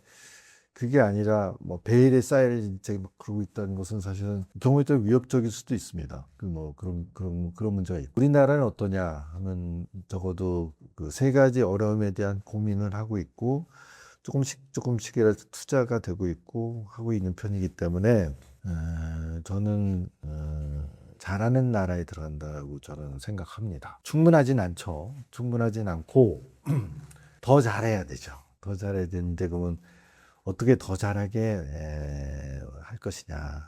그거는 이제 실제로 고지능 영재 아이들을 키우는 부모님들이요. 이렇게 나름대로 이렇게 컨센서스를 만들어야 돼요. 그래서 사실은 정부한테 제대로 요구해야 돼요. 근데 이게 잘못하면은, 저 사람들은 말이야. 자기 새끼만, 좋은 혜택을 달라고 정말 때를 쓰는 거야? 뭐, 이렇게 잘못 할 수 있죠. 그게 아니라 얘네들이 이제 실제로 그 학교에서 이제 소위 미성취가 되거나 아니면 학교 생활 부정자가 되게 하면 안 되고, 애들이, 그리고 제가 늘 강조하듯이 아이가 똑똑하다는 이유로 그 아이의 행복한 유년 시절을 빼앗으면 안 되고, 또 유년 시절의 그 행복한 추억들은 당연히 공유해야지. 제가 처음 말씀드렸던 그 달라스 에포트 같은 비극이 사실은 발생하지 않지 않겠습니까? 그리고 그거는 어떻게 보면 그 가정에게도 큰 비극이고 불행이지만 사실 국가적인 사실은 자원의 손실이죠. 그죠? 얘가 잘 자라서 어떤 이제 일정한 기여를 할 수 있는 이제 인재가 되고 새로운 산업을 익힐 수도 있었어요. 그렇게 이제 비극적인 사건으로 끝나버린다면 안 되겠죠. 근데 그게 저는 빙산의 일각이라고 부르는 거예요. 이건 이제 극단적인 케이스이지만 많은 아이들이 실제로 많은 역량을 제대로 키우지 못하고 그 잘 키워주면 걔네들이 혼자 잘 먹고 잘 사는 게 아니라 새로운 어떤 산업적인 혹은 뭐 국가적인 혁신을 이뤄내고 뭐 그 국가 경쟁을 만들어내고 튼튼한 국방을 하고 그다음에 뭐 그런 세계적인 이제 자원의 문제든 뭐 환경의 문제든 뭐 전쟁 방지의 문제든 그런 부분에서도 아주 훌륭한 기여를 할 수 있는 인재들이 많으면 많을수록 좋겠죠. 근데 이게 이 경쟁 그 패러다임에 들어가면요 많으면 많을수록 좋은 게 아니야. 우리 아이만 잘 교육받고 나머지 애들은 좀 망가져야 돼. 뭐 그렇게 될 수도 있어요. 근데 그게 이 살인적인 입시 경쟁이라는 게 사실 그거 아닙니까? 아이들이 같이 성장하는 모델을 우리가 만들어줘야 되는데 아니야. 다른 애들 다 이겨먹어야 돼.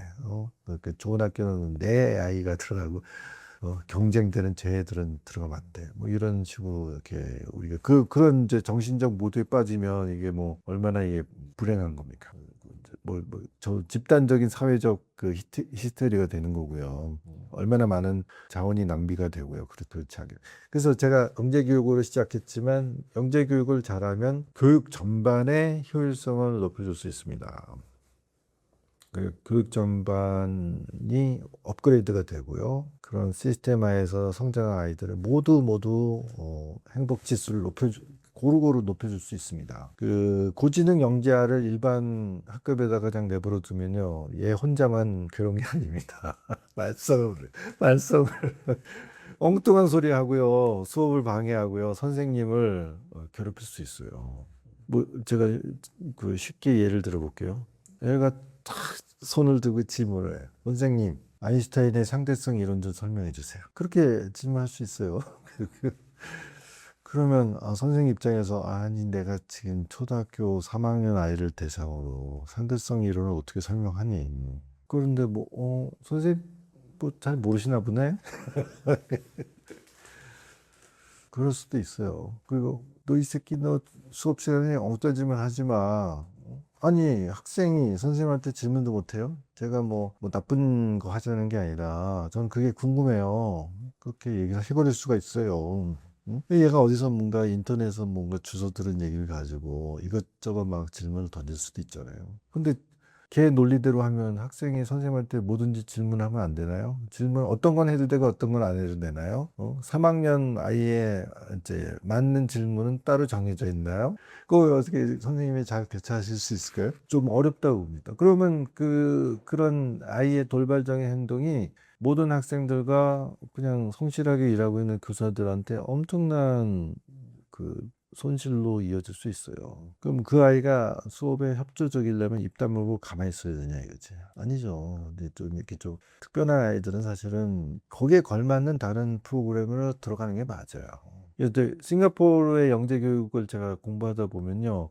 그런 부분도 감안을 하더라고. 얘네들이 따로 영재들끼리만 있으면 안 돼. 그래서 뭐 몇 년 전에 정책을 조금 전체적인 기조를 바꿨더라고. 그래서 몇몇 학교에다가 이렇게 우리가 풀아웃 시스템이라고 하는데 쫙 뽑아내가지고 걔네들 따로 수업을 하는 그런 시스템인데 그걸 풀아웃 시스템이라고 하는데 풀아웃 시스템만은 좀 문제가 있다. 이 아이들도 이제 평범한 사람들과 같이 생활하는 법을 배워야 되는 거 아니냐. 뭐 여러 가지 다른 측면, 학문적인 수월성만 있어야 되는 게 아니라 여러 가지 사회성도 필요하고 리더십도 필요하고 뭐 이런 게 있으니 어떤 특정 학교 안에 영재 학급을 운영하되 얘네들도 일반 그 학생들과 같이 공부하는 수업도 일정 수 이상 이제 해야 된다. 뭐 그런 시스템을 고민을 하고 있는 것 같아요. 근데 뭐 그게 쉽진 않습니다. 무조건 그게 뭐 뭐 이게 수업 시간만 적당하게 배분하면 되는 게 아니고 이게 좀 의미도 있고 이게 마찰도 일으키지 않고 그러면 이제 그 보통 아이들이 쟤는 영재학급 들락거리는데 뭐 그러면 또 여기 와서 잘난 체 하는 거 아니야? 뭐 이런 반발도 있을 수 있을 거 아닙니까? 그래서 이게 쉽지는 않은데 하긴 그걸 고민하는 흔적이 그 이제 문헌에 보면 나오더라. 그리고 이제 가장 크게 지금 그 싱가포르를 제가 부럽게 생각하는 것은 초등학교 3학년 되면 전수 검사를 하는 거예요. 1학기 정도에. 그래서 한 10% 정도의 아이들을 걸러내는 거예요. 그래서 걔네들한테 약간의 심화 교육의 기회를 준다 뭐 그렇게 돼 있고. 그다음에 이제 2학기가 되면 그 중에서도 1%를 또 걸러내요. 걔네들은 심화속진 뭐 그런 교육 프로그램을 제공하는 것 같습니다. 그래서 걔네들 한 14살 정도 되면 이제 대학에 진학할 수 있는 자격을 부여하는 것 같습니다. 그러면 뭐 싱가포르 국립대학 같은데 당연히 이제 진입할 수 있게 해줄 수도 있고 아니면 뭐 유수한 다른 대학에 유학을 할 수 있는 걸 지원하기도 하고 그래서 체계적으로 전체 그 학생들 중 한 1% 정도는 이제 집중적으로 성장시키는 모델을 가져가고 있거든요. 근데 우리나라는 체제가 그렇진 않습니다. 영재고 과학고가 대표적인 영재 학교 역할을 해요. 그래서 그 학교는 대충 보니까 영재고등학교는 전체 인원 한 0.2% 정도 되고 과학고는 한 0.4% 정도 됩니다. 그래서 한 0.6% 아이들은 어쨌든 고등학교부터는 좀 걔네들한테 걸맞는 교육을 제공을 한다. 그런 체계를 가지고 있는 거예요. 이제 그런 체계를 가진 나라도 흔하지 않다니까요. 예? 물론 이제 싱가포르 한 1% 정도 내지는 조금 더 넓으면 10% 정도 혜택을 주는 체제를 어느 정도 이제 꾸려가고 있는데 그거에 비하면 우리는 훨씬 대상자 폭도 넓혀야 되고 그다음에 그러면 고등학교 입학 전에는 어떡할 거냐. 초등학교, 중학교는 여전히 애들 지루해 하고 걸맞지 않는 어떤 교육 시스템에 방치하느냐. 그걸 네가 살아놔야 돼. 그걸 견뎌내야 돼. 그럼에도 9년 동안은 어쨌든 학교 생활을 잘 이겨내고 거기서 네 능력을 증명해서 여기 들어오면 교육시켜줄게. 이런 시스템이란 말이에요. 물론 이제 초등학교, 중학교를 학생을 위한 영재 교육도 있긴 있어요. 있는데 이게 아까 얘기한 풀아웃 시스템이 아니고 이제 뭐 일주일에 한 번 정도 이런 교육을 해줄게요 하는 이제 특별 과외 뭐 그런 부가적인 서비스로 제공이 되네. 근데 얘네들이 이제 아까 말씀드린 것처럼 나머지 대부분의 수업 시간에는 자기도 도움을 못 받지만 오히려 수업을 방해하는 역할을 하게 된다 해요. 그런 문제를 좀 근본적으로 좀 잘 해서 최소 방해는 안 되게 하는 것만 해도 큰 도움이 될 겁니다. 그러면 그런 아이들이 이렇게 섞여 있음을 해가지고 수업 진행에 되게 어려움을 막 느끼고 있는 교사를 꽤 있을 수 있거든요. 제가 보기에는 교사들 중에 한 10% 이상은 좀 어려움이 있을 거라고 봐요. 근데 그게 이제 해마다 바뀌니까 결국 그런 경험을 한 이제 교사들은 훨씬 더 많겠죠. 그러면 그 교사들은 이렇게 그 영재아에 대한 그 오히려 이제 반감을 느낄 수도 있을 거 아니에요. 똑똑한 새끼들은 좀 안 되겠는데 좀 아예 학년 초부터 이제 확실하게 내가 그 길을 눌러봐야지 뭐 이런 이제 잘못된 그런 방향을 찾을 수 있습니다. 근데 이제 대신에 얘는 좀 일반 교실에서는 좀 수업하기 어려울 것 같은데 그러면 자기가 이제 학교나 뭐 어떤 교육청 뭐 이런 데 리포트가 돼가지고 그런 애들은 일반 교실에서 이렇게 말썽 부리지 말고 저기 가서 뭐 좀 그러면 우리가 의뢰할 수 있는 백업 시스템이 어느 정도 체계적으로 돼 있으면 그것도 서로에게 도움이 될 것이다. 저는 그렇게 확신합니다. 근데 뭐 어렵죠. 마찬가지입니다. 그럼 누가 그런 교육을 필요로 할 정도로 빼내야 되는 학생이 어떻게 판정할 것이냐? 그거 뭐 판정 제대로 한 거 맞아요? 당신이 뭔데 그래요? 뭐 이제 그러니까 교사의 일방적인 평가로 얘는 이러네 아니 얘는 말썽쟁이 뭐 얘는 뭐 그냥 우리 교실에 있어도 돼 그 교사한테 다 알아서 하라고 하기에는 이제 이 사람들을 좀뭐 판단할 수 있는 근거들이 있어야 되겠죠. 난 잘 모르겠는데 한번 점검해 주세요 하는 백업 시스템이 있으면 그런 아이들을 많이 이제 평가를 해놓은 전문가가 또 객관적인 평가도 하고 그걸 이제 적절하게 어레인지 해주는 조정해주고 뭐 분류해주고 하는 그런 시스템이 하루빨리 만들어져야 되지 않을까? 그러면 뭐 싱가포르처럼 전체 아이들을 이제 전수검사하는 그런 시스템이 뭐 경우에 따라서는 오히려 그게 더 경제적이지 않을까? 효율적이지 않을까? 그런 고민도 했는데 예, 그러한 노력을 하는 나라가 사실은 싱가포르 빼고는 거의 없다는 거죠. 중국은 뭔가 어떤 식으로도 전국에서 인재를 골라내는 시스템이 있긴 있고 그렇긴 한 것 같은데 뭐 다른 나라는 안 하겠습니까? 다 하겠죠. 제각기 하고 있는데 뭔가 전체 학생들 중에서 우리가 빠지지 않고 숨겨져 있는 그런 흙 속의 진주 같은 애들을 이렇게 잘 빠짐없이 걸러낼 수 있는 시스템도 필요하고요. 그리고 그게 이제 편차가 크거든요. 우리가 흔히 영재 뭐 얘기하지만 이게 그야말로 0.1%짜리 영재도 있고 0.5%짜리도 있고 1%짜리도 있고 10%짜리도 있고 뭐 이게 사실은 편차가 더 커요. 그리고 얘네들은 이게 뒤바뀔 수도 있어. 얘는 0.5%라고 봤는데 사실 0.1%일 수도 있고 얘는 0.1%면 그냥 10% 정도밖에 안 되네 뭐 그럴 수도 있고 그리고 이제 그냥 가능성이잖아요. 가능성. 물론 이제 제가 보기에는 한 7%, 5%에서 7% 정도는 그거는 사실은 능히 우리가 구분할 수 있을 것이다. 그런 생각은 합니다. 이 정도면 똘똘하지. 뭐 그 정도는 능히 이제 구분할 수 있는데, 그거 넘어가는 애들은 사실 함부로 판단하면 안 되죠. 아이들이 이제 그 발달 속도가 갑자기 좀 이렇게 잘 안 보이다가 확 크는 애도 있거든요. 그런 애도 있고, 어렸을 때 참 컸는데 조금 쭈쭈쭈쭈 하면서, 이게 0.1%는 아니고, 그냥 그래도 뭐 3% 안에 들으니까 한 가닥은 하지 뭐 이런 애들도 있어요. 가능성 있는 아이들 걔네는 뭐 절대적으로 소수니까 그 가능성 있는 아이들한테 충분히 기회를 주고 그래서 자기의 능력을 발현하기 시작하면 뭐 충분히 또 그 능력을 발휘할 수 있는 기회를 주고 그 능력을 잘 우리가 조정을 해서 정말 국가 경쟁력에 진짜 확실하게 스스로 이제 기여할 수 있는 이제 그 경로들을 아주 정교하게 잘 다듬어서 빠뜨리지 말고 다소 얘가 뭐 다른 약점이 있을지라도 그 능력을 이제 가져갈 수 있게 해주고 얘는 뭐 두루두루 잘 하는 애니까 뭐 그렇게 뭐 특별한 지원을 받지 않아도 알아서 잘 하겠네 뭐 그런 애들도 있을 수 있어요.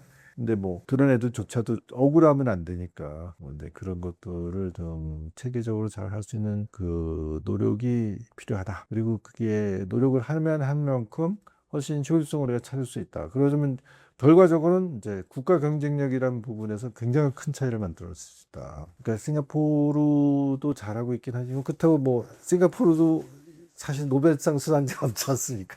그죠? 그러면 이제 싱가포르의 영재 교육이 실패했다는 뜻은 아니지만 이게 그래도 규모도 있어야 된다. 그래야지 그게 이제 뭐 시너지의 효과가 나타나서 이제 뭐 정말 싱가포르는 나라 자체가 자꾸 있는 인구수가 적다 보니 뭐 이 중에 이제 일부는 이제 좀 더 큰 이제 나라에 가서 거기서 꼽힐 수 있는 아이들적인데 근데 그런 것 같지는 않아요. 뭔가 좀 애들이 똘똘하고 영악하고 뭐 잘하는 것 같긴 한데 정말 좀 규모가 큰 아주 차원이 높은 학자를 배출해내는데 성공하는 것은 아니지 않을까. 물론 모르죠. 싱가포르도 영재 교육을 체계적으로 진행시킨 게 사실은 역사로 보면 그렇게 긴다고 보지는 않아요. 오히려 역사로 따지면요, 중국이 역사가 깁니다. 중국의 그 과거제도. 그게 뭐 진시황 때부터 따지는 그 몇천 년의 사실은 인재를 발굴해내서 그 사람들한테 등용문을 제시해서 상당히 막강한 이제 권한을 줘가지고 자기의 능력을 발휘하는 전통을 가지고 있었다. 유럽 국가들은 그런 거 없었어요. 따지고 보면 유럽의 귀족들은 전쟁 잘하는 기술자들이야. 항문을 열심히 하는 사람은 저기 수도승이 되거나 신부가 되는 거고 그 사람들은 이 종교적인 도구만에 탁 가둬놓고 그 실질적으로 권한을 행사하는 사람들은 칼과 창과 말을 잘 타는 그런 사람들이 귀족이 되고 그게 중시되는 문화 전통이 있습니다.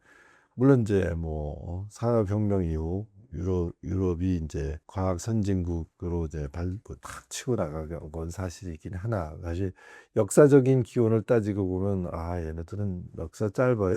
그리고 뭔가 그게 밑바탕이 좀 뿌리가 약해요. 그런 생각을 할 수도 있습니다. 그런 얘기하면 말도 안 된다는 소리를 하겠죠. 근데 예를 들어서요. 독일의 프랑크푸르트 대학, 뭐 베를린 대학, 뭐 하이델베르크 대학, 어마어마한 명문이잖아요. 지금요, 전 세계 그 대학 순위 보면요, 형편없습니다. 돈이 없어요, 돈이. 최고의 학자들을 보유할 수가 없어요.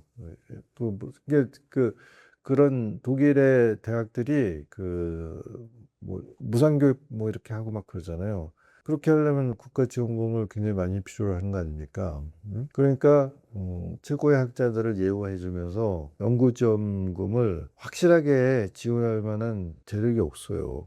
근데 그런 거는 미국하고 비교가 안 됩니다. 미국. 제가 이제 대학의 그 국제적인 랭킹을 이제 재미삼아 이렇게 보다 보면 재밌습니다. 예를 들어서 왜 하버드 대학 제일 유명하잖아요. 하버드 대학이 모든 분야에서 최고가 아니더라고. 법과 대학은 최고야. 뭐 타의 추정을 불허하는 법과 대학의 최고의 평가를 받지만 예를 들어서 뭐 공과대학, 뭐 공과대학 중에서도 뭐 기계공학, 뭐 전자공학, 뭐 유체공학, 뭐 많은 공학 분야가 있는데 각각의 분야에서 최고의 대학은 여기저기 다릅니다. 물론 이제 하버드 대학 정도 되면 모든 분야에서 10위권 안에 들어. 하지만 모든 분야에서 탑은 아니에요. 그렇습니다. 그런데 이제 그러니까 어떤 부분은 하버드가 최고고요, 어떤 부분은 프린스턴이고요, 어떤 부분은 예일이고요, 어떤 부분은 MIT고요, 어떤 부분은 스탠포드고요, 뭐 이렇게 두루두루 있는데 한 가지는 압도적으로 1등이에요. 기금 규모가 압도적으로 많더라고. 대략 뭐 제 기억에 한 300억 불, 30조 정도 되더라고. 2등이 예일이거든요. 예일대 절반밖에 안 되더라고. 우리나라 뭐 최고 대학이란 서울대, 뭐 연대, 고대 뭐 이런데 1년 예산 규모는요. 한 4조, 5조 그 정도 되는 것 같습니다. 이제 적은 거 아니죠. 규모로 뭐. 근데요. 이게 30조하고는 좀 틀리죠. 그러면 국가 예산이 30조가 넘는 나라가 사실 몇 개 안 돼요. 뭐 우리나라가 이제 국가 예산이 650조 정도 되니까 우리가 큰 나라입니다. 예산 규모로도 아마 10위권에서 한 15위권 될 것 같은데, 그러니까 국가 예산이 10조가 넘는 나라 쭉 하면은 100개 안 돼요. 뭐 한번 이제 그것도 통계를 한번 인터넷에 검색해 보세요. 국가 예산 규모 쭉 순위 매기는요. 몇십 개밖에 안 돼요. 그러면 일개 대학이 물론 대학원까지 포함되어 있지만 예산 규모 그게 30조 300억 불이라면 뭐 그건 30조가 아니죠. 지금은 환율이 그러니까 한 45조 될 거 아닙니까? 그런 학교가 세상에 어디 있겠어요. 그리고 그게 압도적으로 많습니다. 그러면 그거는 이제 연구 프로젝트에 들어가는 기금 규모, 그다음에 세계적인 학자를 뭐 우리가 종신 고용을 해드릴게 하고 모셔올 수 있는 힘 비교가 안 되죠. 그러니까 말하자면 우리가 뭐 우리나라 대학이 뭐 대략 200개인데 200개 대학이 다 그렇게 될 수는 없지만 적어도 우리나라 대학에서도 몇 개 정도는 뭐 하버드 수준은 아니어도 뭐 예일이나 스탠퍼드나 뭐 프린스턴 수준으로 가는 학교가 그래도 한두 개 더 개는 있어야 되지 않을까 그렇게 생각하는 겁니다. 제가 대전에서 일할 적에 보니까 카이스트에는 정부 지원금 규모가 연간 8천억 정도 되더라고요. 그래서 그래서 제가 일했던 그 국책기관은 규모가 되게 작은 기관이에요. 예산 규모가 뭐 100억 정도 되는데 그 정부 지원금이 뭐 그거예요. 그 정도 되는데 카이스트는 8천억이 들어가니까 비교가 안 되는 규모잖아요. 그래서 그런데도 불구하고 제가 행정 책임자야. 그러니까 제가 무슨 모임이 있으면 어쨌든 카이스트의 행정 책임자하고 같은 테이블에 앉아가지고 뭐 거기는 어때요 이런 얘기를 들을 수가 있었단 말이죠. 그래서 내가 옆에 앉아있기를 물어봐서 그러면 정부 지원금이 8천억이면 그게 그 학교 전체 운영 자금이 아니래. 그보다 더 많은 돈이 모금이 된대요. 서남표 총장이라고 있었어요. 이제 미국에서 모셔온 사람인데 그 양반이 자기 그 네트워크들을 최대한 동원해가지고 전 세계 이제 뭐 이 기금들이나 뭐 스폰서들을 막 끌어들인 거예요. 그래서 지원금을 계속 늘렸어요.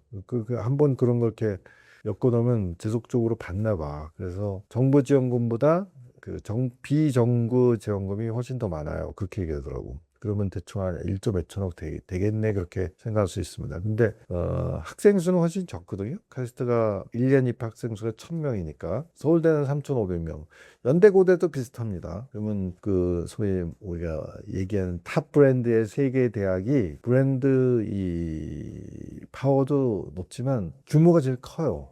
학생 수 규모가 제일 커요. 당연히 캠퍼스 규모도 제일 커요. 그러니까 그런데 애들 데리고 한번 이제 캠퍼스 투어 같은 거 하면 애들이 주는 느낌이 다릅니다. 고등학교 애들 이래가지고 이게 학교야? 건물이 뭐 수십 동이 쫙 깔려 있고 뭐 여기저기 대운동장도 있고 뭐 여러 가지 연구 시설이 있고 막 그러고 구경해 주면 그래서 공부하고 싶은데 그런 마음이 들죠. 규모도 크고 그런데 그러면 대충 우리가 테스트도 그런 소위 탑 브랜드의 그 종합대학에 비해서는 규모가 3분의 1 정도 되겠네. 그런데 거기서 운영되는 돈을 따지면 확실히 카이스트는 학생 1인당 말하자면 서포트 받는 규모가 꽤 크네요. 뭐 그렇게 생각할 수 있습니다. 그런 것처럼 결국은 이제 현대에 와서 그 학문적인 경쟁력도 결국은 예산 규모에 따라서 영향을 받는 거 아닐까 그런 생각을 하고, 우리나라의 그 국가 R&D라고 그러죠. 국가 R&D. 국가 R&D 예산 규모가 뭐 꽤 큰 편이에요. 14조, 제가 그때 일할 때는 들어보니까 한 14조 정도 된다고 그러더라고요. 그게 미국하고 비교할 수 없을 것 같잖아요. 근데 사실은 그 GDP 대비한 비율로는 우리나라가 더 높아요. 그러니까 말하자면 지금 뭐 탄핵을 받은 탄핵된 윤석열 정권 이전 정부까지, 그러면 대충 문재인 그 전에 박근혜 그 전에 이명박 그 전에 한 10여 년 아니 20년 사이 10년에서 20년 사이에 국가 R&D 예산이 지속적으로 늘어났다는 얘기입니다. 그만큼 국가 R&D에 지속적으로 투자를 했다는 얘기예요. 그래서 사실은 필드상도 받는 거예요. 이게 국력이 이게 뒷받침이 안 되면 필드상 노벨상 받을 수가 없어요. 물론 인재도 나와야 되지만 근데 그 인재를 제대로 키울 수 있는 국가 R&D, 국가 연구개발 그 체계가 일단 써야 되고, 그리고 사실은 뭐 돈만 쓰면 돼요.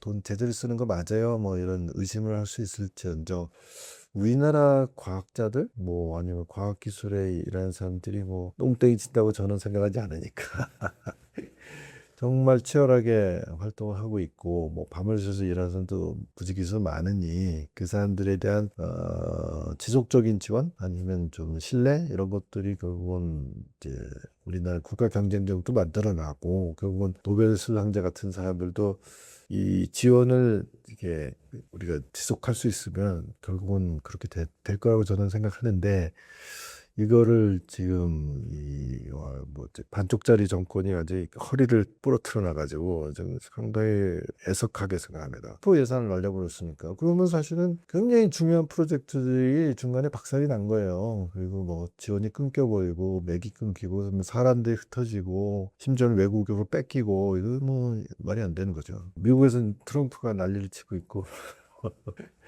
중국에서는 시진핑이 난리를 치고 있고, 러시아는 푸틴이 나라를 지금 어떻게 보면 말아먹고 있는 거 아닙니까? 그러면 이제 거기 중에서 상대적으로 제일 잘하는 게 시진핑 아니야? 국가 R&D라는 것들을 그래도 확실하게 지원하는 그 노력을 주안점 두고 있는 국가 지도자도 필요하고요. 그런 것을 국민들이 이거는 함부로 건드리면 안 돼. 그런 것을 이렇게 소위 권력자들한테도 이제 확실하게 해야지. 비판한다고 입을 틀어막고 그러면 안 되죠. 저도 머리가 하얗지만 여전히 공부를 하고 있고요. 그리고 이제 조금 이게 좀 정리가 돼서 사람들한테 좀 이런 것들을 같이 의견을 좀 같이 해봅시다 하는 그런 내용들이 조금씩 정리가 되면 제가 또 기회를 얻어가지고 같이 얘기를 나눌 수 있는 기회를 정기적으로 만들었으면 좋겠습니다. 영재 공부 책에 그 제임스 웹 박사 쓴 책에도 그 얘기 나와요. 그래서 애들이 굉장히 이제 일차적으로는 이제 학업 미성취죠. 그다음에 이제 조금 더 심하면 학교 부적응이죠. 그러면 이제 굉장히 많은 애들이 우울증에 시달리고 있다. 그렇게 보는 거고. 그러면서 이제 마지막 문장이 뭐 우리가 그걸 명시적으로 숫자를 갖고 있지만 않지만 굉장히 많은 아이들이 비극적인 뭐 자살에 이르는 경우도 적지 않게 많을 것이다. 이제 그렇게 표현하고 있습니다. 그 책에서 우리나라에서도 똑같다고 저는 생각해요. 물론 그 비율이라든가 이런 것들은 너무 많이 다르겠죠. 그래서 첫째적으로는 아이들이 이제 능력이 있음에도 불구하고 그 제대로 평가받지 못한달까 아니면 신나게 공부를 애들 할 수 있는 아이들이 공부는커녕 뭔가 어떻게 하면 학교를 안 가고 지낼 수 있는지. 학교는 왜 가야 돼요? 꼭 가야만 되나요? 그런 상태에 빠져 있는 게 이제 첫 번째 비극이죠. 그리고 이제 친구들 비슷한 애들 좀 모아주면 친구가 되고 신나게 놀 수 있거든요. 근데 그게 또 안 되고 있고요. 그러니까 굉장히 그 엑버트 같이 외로움을 느끼겠죠. 그 세 번째는 이제 학교 부족응 아니면 학교하고 갈등을 일으키는 선생님하고 싸우고 애들하고 트러블을 일으키고 저는 맨날 그런 상담을 하고 있으니까 뭐 이건 뭐 그 현실이야 현실이고 하나둘이 아니야 엄청 많아 내가 그걸 얘기하고 뭐그 중에는 실제로 우울증 같은 아니면 제가 상담하는 거죠 그런 거 함부로 이제 제가 떠들고 다닐 수는 없는데 자살 기도하는 애들도 뭐 계속 상담 저 받아요. 그러면 이제 그 중에 실제로 자살이 일어나는 케이스도 있겠죠. 제가 그렇게 표현합니다. 모든 자살은 사실은 사고사예요. 그렇게 표현합니다. 사람이요, 자기의 목숨을 자기가 절단을 낼 수 있을 정도로 강한 의지를 갖지 못해요. 절대로 못합니다. 절대로. 대부분의 자살은 다 실패해요. 실패. 예를 들어서 약을 먹어? 필요한 만큼 못 먹어. 그러니까 이제 뭐 쓰러지고 뭐 기절하고 뭐 토하고 뭐 그럴 정도 죽음에 이르지 못하는 경우가 많습니다. 연탄 가스 먹고 죽을래요. 뭐 죽을 만하면 그 살겠다는 욕구 때문에 막 밀실에서 탈출하는 거야. 몸부림쳐 탈출한다. 물에 빠져 막상 이제 들어갈 적에는 죽게 들어갔는데 좀 지나면 이제 뭐 길을 쓰고 이제 물에서 빠져나옵니다. 뭐 목을 매 매듭을 제대로 못 매. 그래서 결국은 그냥 뭐 실패합니다. 그래서 이제 어떤 사람이 자살을 한다 아니면 나 자살하겠어라고 협박 뭐 선언 뭐 이런 걸 한다는 것은 나 죽겠어요가 아니에요. 죽겠어요가 아니고 저 좀 살려주세요. 죽을 것 같아요. 그런 뜻이거든요. 그러니까 이제 심각한 거죠. 이제 얘가 이제 죽음을 입에 올리고요. 뭐 나 죽어버리겠어. 뭐 이렇게 하면 사실은 그쪽으로 점점 가는 거죠. 그러면 이제 제가 그런 상담을 받으면 이제 여러 가지 조언을 하고 이제 이걸 이제 되돌리기 위한 여러 가지 조언을 해드리는데 뭐 제가 이제 뭐 저한테 한번 이제 상담을 했다고 해서 제가 끝까지 팔로우 할 수 있는 건 아니고 저한테 계속 오는 사람 계속 질문을 하고 계속 도움을 요청한 사람들을 대응하는 수준이니까 그 중에서 이제 얼마나 많은 사람들이 실제로 모든 문제 그래서 위기를 극복했다 그러면 저한테 고맙다고도 하고 뭐 그러죠. 그렇긴 하지만 그런 사례들이 있으니까 저는 그걸 보람으로 삼고 있긴 하지만 이제 어느 시기에는 지 선생님도 소용이 없어. 지 선생님의 조언만으로는 해결이 안 되네요. 뭐 그 떨어지는 선생님 얼마나 많겠습니까? 그 중에는 그런 애들도 있을 거라고 제가 감히 짐작하는 거죠. 뭐 그야말로 자살 기도 뭐 이런 정도까지는 실제로 뭐 사례들을 제가 보고 있지만 그 결국 죽어버렸어요. 뭐 그런 얘기까지는 제가 실제로 이제 듣지 못했어요. 그런 건 있어요. 이제 그랬다더라. 그러니까 내가 직접 만났던 사람은 아닌데 두 다리 건너서 얘기를 들었더니 걔 결국은 하늘나라 갔어요. 뭐 그런 얘기를 들은 사례는 좀 있습니다. 이제 뭐 어떻게 보면 이제 소위 매스컴에서 이렇게 막 회자되는 그 유명한 애들 있잖아요. 애들도 사실은 결말이 만족스럽지 못하거든요. 뭐 결말은 아니겠지만 그러다가 또 좋아질 수도 있고 실제로 그 진짜 영재였어. 뭐 그래서 뭐 한가닥했어. 뭐 얼마든지 그럴 수 있는 가능성은 있다 치지만 매스컴이 막 선정적으로 이렇게 보도된 내용처럼 그렇게 그건 아니지 않습니까? 제가 내 뒷얘기 듣는 사례도 좀 있어요. 근데 정말 이런 문제 많았대요. 뭐 과장됐대요. 뭐 이런 얘기도 있을 수 있고요. 아니면 뭐 가족들이 문제가 있어요. 뭐 그런 얘기도 듣고 하는데 그런 얘기도 제가 함부로 얘기할 수는 없죠. 그래서 제가 뭐 이런 일을 하다 보니까 이게 둘레둘레 또 아는 사람이 해주는 얘기도 있어서 일반 우리가 기사나 뭐 방송에서 보는 것과는 다른 얘기를 좀 듣지만 다 이제 뭐 떠도는 소문이니까 제가 그것을 봤다고 얘기할 수는 없지만 저런 식으로 하면 안 되죠. 그러니까 아이들이 진짜 제가 늘 강조하듯이 머리가 좋다니 우리 아이의 행복한 유년 시절을 뺏어 버리면 안 되죠. 누구도 그런 짓을 하면 안 됩니다. 전문가 그룹이 얘를 애가 노는 게 뭐 중요해? 뭐 이 국가 인재로 키워야지 하고 막 함부로 그 또래 아이들과 실컷 이제 정말 뽕이 빠지게 놀 수 있는 그런 기회를 함부로 박탈하면 안 되지 않겠습니까? 그러려면 너무 이제 잘 모르는 대중적인 관심의 대상이 되도록 한다든지 뭐 기자들이 자꾸 이 사람들 들여다보면서 뭐 했어요? 뭐 이제 얼마나 컸어요? 이건 아니죠. 이건 아니죠. 그런 아이들이 많이 있는데 그런 아이들이 정말 그런 것을 의식하지 않고 정말 행복한 유년 시절 혹은 청소년 시절 뭐 꿈을 키우는 시절 뭐 그러면서도 뭐 학자적인 교양이라든가 뭐 내공을 키우는 것도 뭐 같이 병행이 되면서 잘 커야 되지 않겠습니까? 그러려면 모두가 좀 자제해야 된다.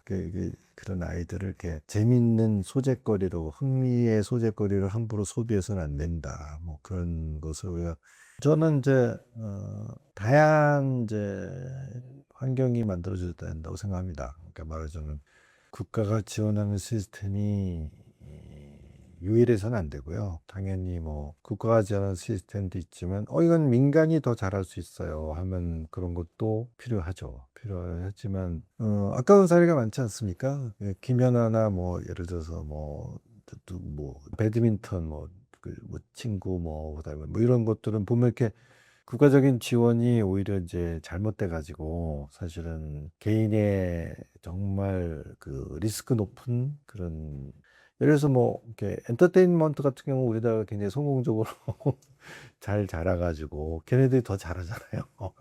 그거는 뭐 당연히 뭐 그 사람들이 잘하고 있으니까 그런 사람들이 이제 그런 산업을 잘 키워나가는 쪽으로 이제 환경이나 법, 뭐 제도 뭐 이런 것들을 좀 정비해 주면 되겠죠. 근데 또 사실은 뭐 여러 가지 좀 불합리한 구석도 있잖아요. 뭐 그러면 그 예를 들어서 거기에 그 연습생들의 뭐 인권 유린이나 아니면 뭐 좀 법적인 뭐 조치 뭐 이런 것들도 좀 어느 정도는 좀 정비를 해서 모두가 같이 성장하는 뭐 그런 것들이 되어야 되겠죠. 그다음에 뭐 예술 분야라든가 뭐 체육 분야 뭐 이런 쪽은 또 그야말로 이제 그 잘 되는 그 소위 체육회들은 기업인들이 실제 상당히 적극적인 그 스폰서링을 하는 거 아니겠습니까? 근데 이제 그거 제대로 하지 못하면서 어? 그 선수들의 어떤 노력을 이제 말하자면 이제 지네들이 뺏어 먹는 그런 오더리 같은 기구도 있는 거고요. 그런 것들은 뭐 이제 그러니까 말하자면 이제 민간에서 잘 되고 있는 것들을 정부가 굳이 그렇게 다 개입해서 해야 된다는 입장은 아닙니다. 하지만 예를 들어서 과학과 기술 분야는 이거는 장기적인 투자가 필요하고 또 일관성 있는 정책 추진이 필요한 부분이 있거든요. 근데 그런 부분은 당연히 국가가 해야죠. 그러면 이제 그것만 해야 되느냐 뭐 이런 얘기는 아니지만 그러니까 말하자면 민간이 주도적으로 해야 될 분야도 있고 이거는 정부가 안 하면 사실 안 되는 분야도 있고 이제 그런 것들은 해야 되고 그거를 이제 뭐 알아서 잘하고 있는데 뭐 우리가 뭘 해요? 이거는 이제 우리가 이제 영재 그 교육을 연구하는 학자들은 하나같이 그 잠트스각이다. 예, 아니다. 그대로 방치해 두면 사실 굉장히 많은 그 인재들을 낭비시킨달까 아니면 망가뜨려 버리거나 아니면 이제 그 꽃피우지 못하게 되는 그러니까 이제 패러다임이 바뀌어야 됩니다. 말하자면 예를 들어서 이거예요. 아메리칸 로즈 뭐 이런 이제 그 개념이 있어요. 그러니까 뭐 장미를 이제 그 육종하는 이제 그 전문 그 품종 개량 전문가들이 아주 탐스러운 장미꽃을 위해서는 잡다한 싹은 다 잘라버리고 아주 크고 튼실하게 키워야 되는데 그게 이제 아메리칸 로즈로 뭐 그런 표현으로 표현됩니다. 그런 것도 있죠. 그죠? 근데 21세기 와서는 아닙니다. 많은 인재가 왕성하게 협업하는 모델이 되어야 큰 이제 과학 혁신이 일어난다고 보는 거예요. 그러면 숫자를 줄여가서 집중적으로 투입해야 되는 거예요. 선택과 집중 뭐 그런 당연히 필요하죠. 당연히 필요하긴 하지만 선택과 집중을 해서 좀 싹수가 있으려면 좀 많은 풀이 있어야 된다는 거예요. 그 많은 풀 안에서 진짜 싹수들이 있고 그 중에서 이제 뭐 완전히 뭐 산업화 할 적에는 선택과 집중을 해야 되지만 그 싹은 많아야 된다는 거죠. 그러니까 뭐랬자면 벤처 투자가 뭐 델런만 내 투자를 하겠어. 그러면 사실은 뭐 열이면 9은 실패하는데 어떤 놈이 성공할지를 미리 5년 전, 10년 전에 볼 수 있는 성공이 있다면 그 사람은 뭐 벤처 캐피탈리스트로서 뭐 대박에 대박을 치겠지. 하지만 실제로 뭐 10개 중에 하나가 아니라 뭐 100개 중에 하나, 두 개가 성공해서 그게 산업을 바꾸고 막 이런 거 아니에요.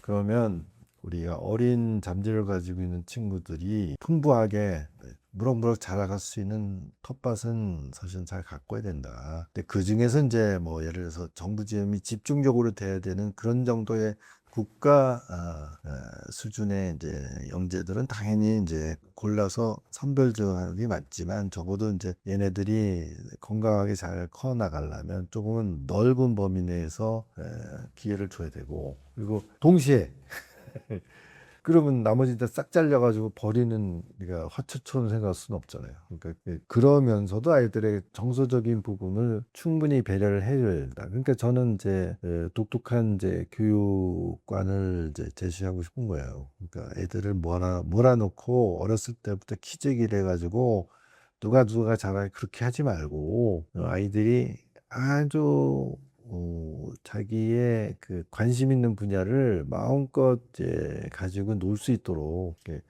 이게 노는 거야 공부하는 거야 헷갈릴 정도로 그 친구들이 그 소위 저는 그 덕후 아이템이라고 이제 이름을 지어요. 덕후 아이템을 풍부하게 놀 수 있는 그런 영재 교육을 해야 된다. 그렇게 되다 보면 애들이 정서적으로 이제 건강해지고 튼실해지면서 자기 역량들을 내공을 막 키워가지고 얘네들이 이제 딱 뭔가 이거는 내가 할 거야. 나 아니면 아무도 못하는 그런 것을 해가지고 이제 실제로 꽃망울을 진짜 터트릴 수 있도록 그렇게 잘 유도하고 뭐 최고의 국가급 인재는 안 되었으나 그냥 얘 역량을 키워서 정말 자기 분야에서는 나름대로 한가닥 하는 뭐 인재 뭐 아니면 튼실한 인물로 클 수 있으면 되고 그리고 그 아이들이 나 혼자 잘났어가 아니라 주변에 있는 사람들을 다 리드하면서 같이 성장하는 그런 품성을 같이 개발할 수 있도록 도와줘야 돼. 이제 그런 생각을 하는 겁니다. 그래서 이제 그 책무성 제가 말씀드렸잖아요. 그 책무성도 어떻게 이제 잘 키울 것이냐. 그러려면 이제 영재들 데리고요. 뭐 과학, 기술, 뭐 수학, 과학만 할 게 아니라 역사도 해내는 것이 뭐 이순신 장군의 그 위대함, 세종대왕의 그 통치 철학 뭐 이런 것도 뭐 말하자면 같이 공부하는 뭐 그런 프로그램이 같이 돌아가 줘야 된다. 그런 뭐 나름대로의 이제 프로그램 만들어서 사실은 뭐 여기 센터에서는 그 책무성이라는 것들을 좀 강조하는 그런 그 프로그램을 나름대로 이제 강조하고 있긴 한데 이제 그게 이제 뭐 지속적으로 애들이 성장하면서 그 수준에 맞는 그런 것들이 좀 같이 되어야 되겠죠. 렌졸리 박사는 그 세 가지가 사실은 선천성이 있다고 보는 것 같아요.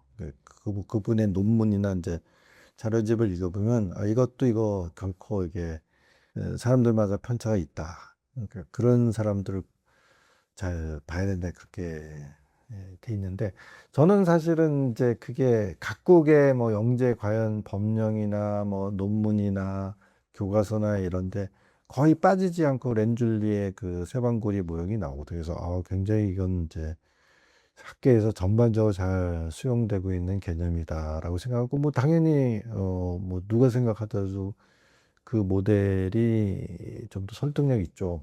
근데 저는 좀 비판적이에요. 왜 비판적이냐면 평가가 IQ만큼 좀 탄탄하진 않아 보여요. 그냥. IQ는요, 재현성이 생각보다 굉장히 높습니다. 그리고 잘 안 변해요. 말하자면 그야말로 지금 우리가 30개월부터도 평가하는 툴이 다 나와 있거든요.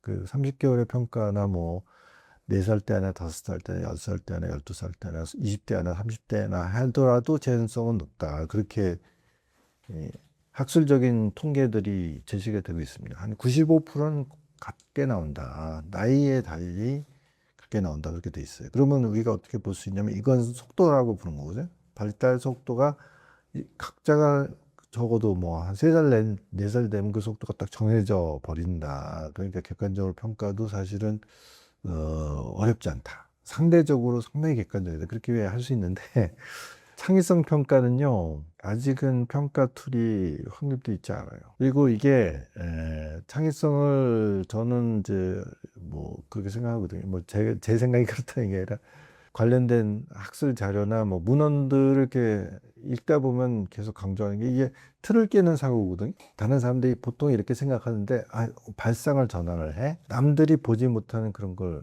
제시해. 아니면 뭐 이거하고 다른 거라고 봤는데 그걸 딱 결합을 해. 아니면 여기서 써먹던 방법을 저쪽에 딱 써가지고 해결을 해. 뭐 그런 것들이거든요. 그런 걸 이제 우리가 창의성이라고 봐야 되는데 그거는 틀을 깨는 사고, 틀을 깨는 발상, 뭐 틀을 깨는 노력, 뭐 이제 이렇게 봐야 돼. 근데 이게 되게 부정적으로 보는 사례도 많아요. 얘는 규칙을 깨버리네? 아니면 뭐 얘는 뭐 엉뚱한 장난질을 하고 있는 거잖아요. 이게 뭐 질서를 무너뜨리네? 아니면 이거 뭐 이게 되도 않은 역발상이라 시고 해서 뭐 판을 깨버리네. 뭐 그렇게 부정적인 평가도 많이 받거든요. 그러면 애들이 퍼즐을 잘 풀면 어우 창의력이 좋아 그러는데 예를 들어서 우리 사회는 불합리한데요. 우리 사회의 사법 체제는 대단히 평등하지 못해요. 그러면 평등한 공정한 사법 체계를 하기 위해서는 뭐 이러이러한 제도적인 보완이 필요해요. 아니면 혁신이 필요해요. 뭐 그러면 이제 불안하다고 볼 수 있거든요. 이것 자식이 뭔데? 이거 다 나름대로 수십 년, 수백 년 동안 다 이게 그 어른들이 만들어 온 체계인데 이 새끼가 응? 그걸 막 함부로 뭐 흔들어 대? 뒤집으려고 그래? 나쁜 놈인데? 그럴 수도 있다 그래요. 예를 들어서. 그러니까 뭐 우리가 저도 뭐 수학 공부할 때 그런 거 많이 보거든요. 그러니까 아니 학술적으로 역사적으로 그렇다는 거예요. 예를 들어서. 그 칸토르라는 학자 같은 경우는 그 독일 수학계가 이 사람을 이단화 취급해가지고 거의 죽이려고 그래요. 내쫓으려고. 그래서 저 정신병원에 가가지고 비참하게 죽었습니다. 근데 지금은 칸토르는 그 집합론의 그 분야를 개척한 최고의 수학자로 추앙을 한단 말이에요. 그런 식으로 이 창의성이라는 것은 평가가 쉽지 않다. 객관적인 평가가 쉽지 않다. 근데 IQ는 상당히 객관적인 평가가 가능하다. 이제 그런 차이가 있고. 과제 집착력도 사실은 그 수치로 평가하는 게 좀 애매해요. 그러면 저는 이제 아이라고 해야 되나? 영재가 그 똑똑한 이제 인재가 자기가 진짜 하고 싶은 일을 부여를 받으면 정말 뭐 끈질기게 해내겠지. 칼을 들이대면서 너 이거 해내지 않으면 죽여버릴 거야. 근데 뭐 집중을 못 해. 저 한다고 하는데 안 돼요. 그러면 이게 자발적이어야 되잖아요. 그죠? 자발적이고 그 과제를 스스로 자기가 선택해야 되잖아요. 그럴 때 이제 천차만별로 나타난다. 그럼 그것도 마찬가지로 객관적으로 드러나진 않는다. 그래서 세방고리 모형이 설득력은 있으나 그거를 실제로 그걸 가지고 얘가 영재예요 아니에요 하고 판별을 한다든가 아니면 그래도 제일 영재적인 인간은 이 친구들이에요 하고 이렇게 선발을 해낸다든가 그런 지표로 쓰기에는 대단히 불안정하다.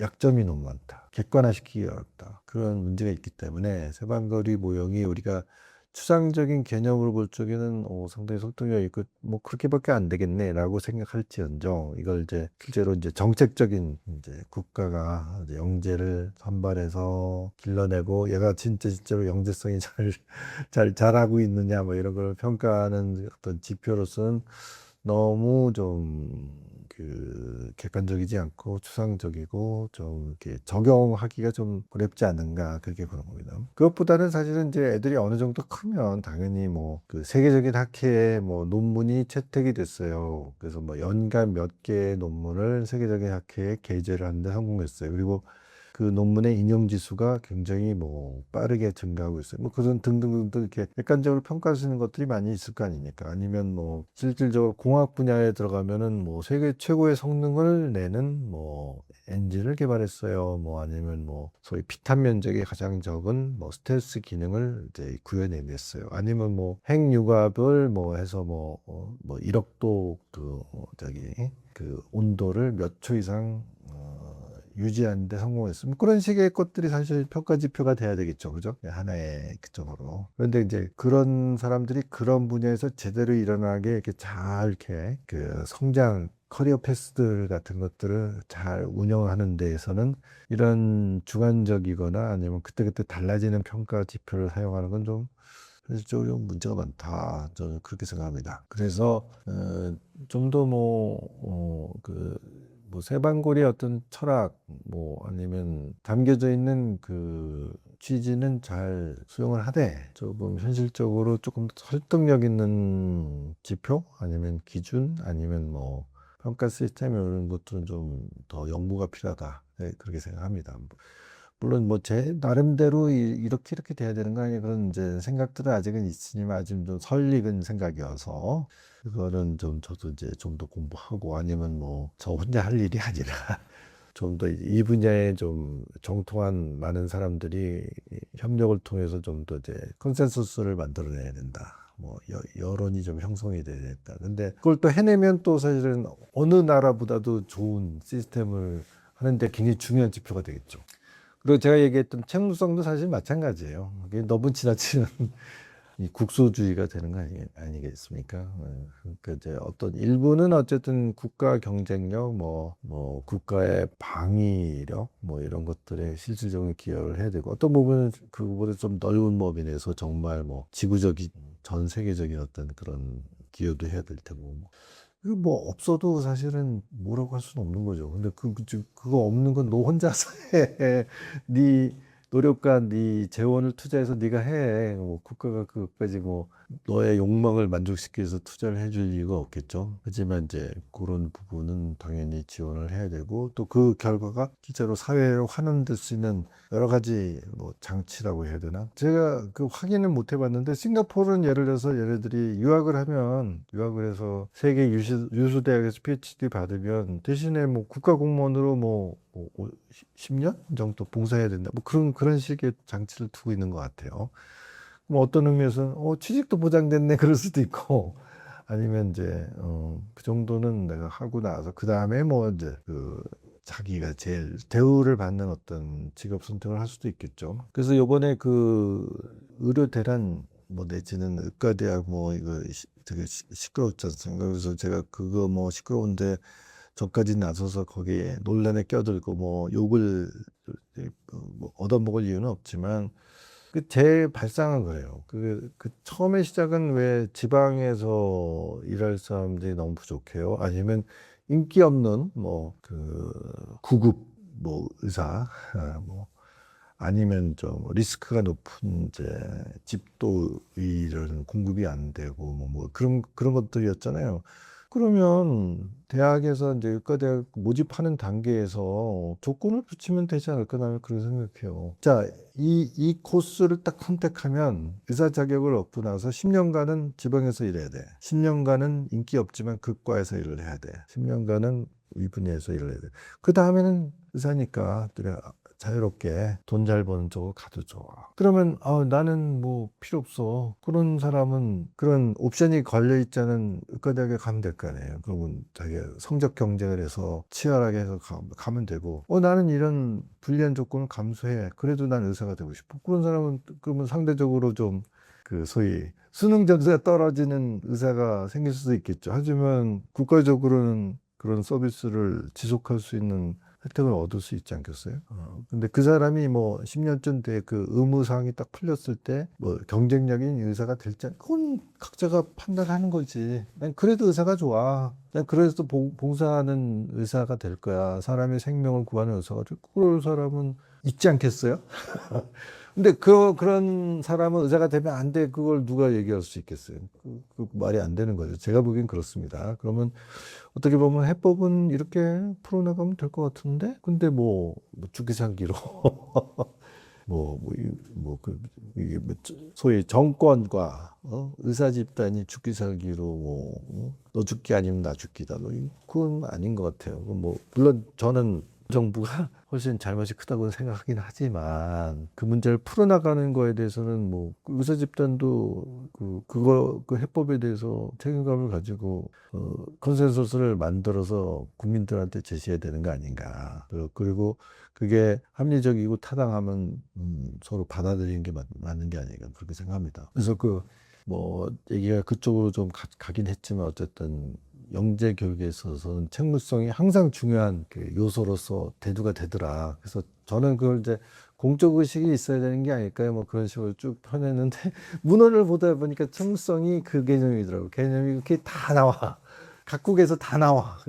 논문마다 나와. 그러니까 이거 상당히 큰 문제가 맞구나. 그러면 제가 오늘 이제 한 얘기 중에서 이제 마지막으로 돌아가서 처음에 했던 그 세 가지 문제. 누구를 영재로 볼 것이냐, 그 문제도 큰 덩어리고, 그 다음에 이제 그렇게 해서 얘네들이 영재 교육을 받는 그 지원 혜택을 합리화할 수 있는, 정당화할 수 있는 그 사회 환원의 문제, 이런 것도 중요한 문제. 그리고 이제 그걸 뛰어넘어서 이제 자기가 그런 의식을 갖는 책무성을 어떻게 키워줄 것인가, 담보할 것인가, 아니면 그걸 잘하네. 그게 이제 아까 얘기한 과제 집착력하고도 이제 그게 서로 연결이 되지 않겠습니까?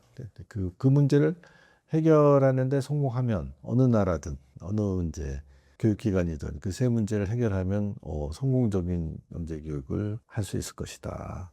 그러면 저기처럼 하면 되겠네 하는 모델이 될 수 있을 것이다, 그렇게 생각하는 겁니다. 저는 이제 그 선발이라든가 이런 것도 좀 슬라이딩하게 했으면 좋겠다.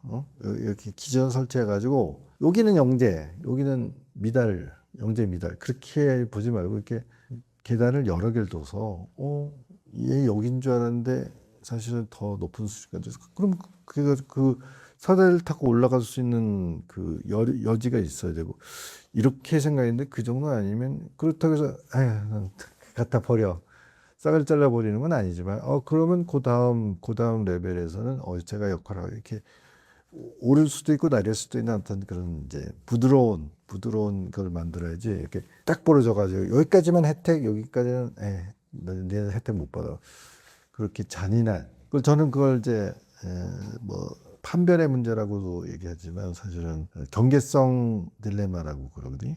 맞아. 지능 지수 최상위 2%까지는 영재고 2.1%도 영재가 아니야. 말이 안 된다. 예? 그러면 거의 영재에 준하네. 그러면 걔도 혜택을 받아야 될 사람은 혜택을 받고, 그리고 이제 요 정도만 지원을 받아도 충분히 얘한테는 훌륭한 지원이 되겠네 하는 그런 것도 있어서, 얘는 사실 집중적으로 그러면 집중적으로 투자냐 아니냐는 사실 능력의 문제라기보다는 얘가 이제 얼마나 책무성이 강조되는 미션을 가지냐에 따라서 사실 투자하는 게 맞겠죠. 그런데 어느 정도는 이제 어떤 애가 진짜 업적을 폭발시킬지는 모르니까 가능성이 있는 친구들한테 어느 정도는 그 기회의 부여를 조금 넓게 해주는 게 맞고, 그런데 그 얼마나 넓게 해주는, 너무 지원 폭이 얇아지니까 별 효과가 떨어질 테고, 너무 좁으면 사실은 우리가 아까운 폭발력 있는 영재를 놓칠 수 있고, 그건 아닌 것 같고, 그것도 이제 많은 그 노력과 경험과 합리적인 틀을 만들어서 조절을 해야 되겠죠. 그리고 국가 여력이 있으면 좀 넓게 주는 게 맞겠죠. 지금 출생아 수가 급격하게 줄고 있잖아요. 그럼 좀 넓혀주는 게 맞지. 응? 이제 출생아 그 하나가 너무 이제 소중한 자원이니까 한 명이라도 더 주면 안 되지. 근데 뭐 여차저차해서 뭐 출생아 수가 많이 늘어나면 또 그만큼 조금 더 선택의 폭을 좀 더 차별화시켜야 되겠죠. 끝을 구독자분들에게 얘기해 주시면 하긴 뭐 교육의 민족을 통해서 훨씬 더 많은 이제 분들과 어쨌든 소통을 하게 돼 있어서 저로서는 굉장히 고맙게 생각하고 있고요. 그리고 뭐 좀 악성 댓글도 있긴 있지만 그래서 굉장히 좀 긍정적인 댓글을 쓰시는 분들도 많아가지고 뭐 나름대로 큰 격려가 되고 있습니다. 그래서 제가 이제 뭐 이쪽을 공부한 연한이 그렇게 깊지가 않고 그리고 좀 뭐랄까요, 제 지도 교수가 말하기를 당신은 좀 너무 이 확산적 사고라는 것 같아. 이제 관심의 영역도 너무 그냥 잡다하게 많고 이 얘기하다 저 얘기하다가 뭐 얘가 자기를 헷갈리게 하는데 뭐 이제 그렇게 이제 한번 이제 비평을 하시더라고. 그래서 뭐 제가 좀 그런 경향이 있어서 제가 좀 두서없이 좀 떠들고 그런 경향도 있지만 또 그야말로 의식의 흐름을 따라서 떠들다 보니까 뭐 어떻게 보면은 뭐 그걸 재밌게 들어주시는 분도 있는 것 같아요. 그래서 뭐 다 생긴 대로 사는 거니까요. 혹시 마음에 안 들더라도 너그럽게 생각해 주시고 저 얘기를 좀 또 흥미있게 재밌게 들어주시는 분들은 또 적극적으로 좀 댓글을 달아주셔가지고 저한테 힘을 주시기 바랍니다.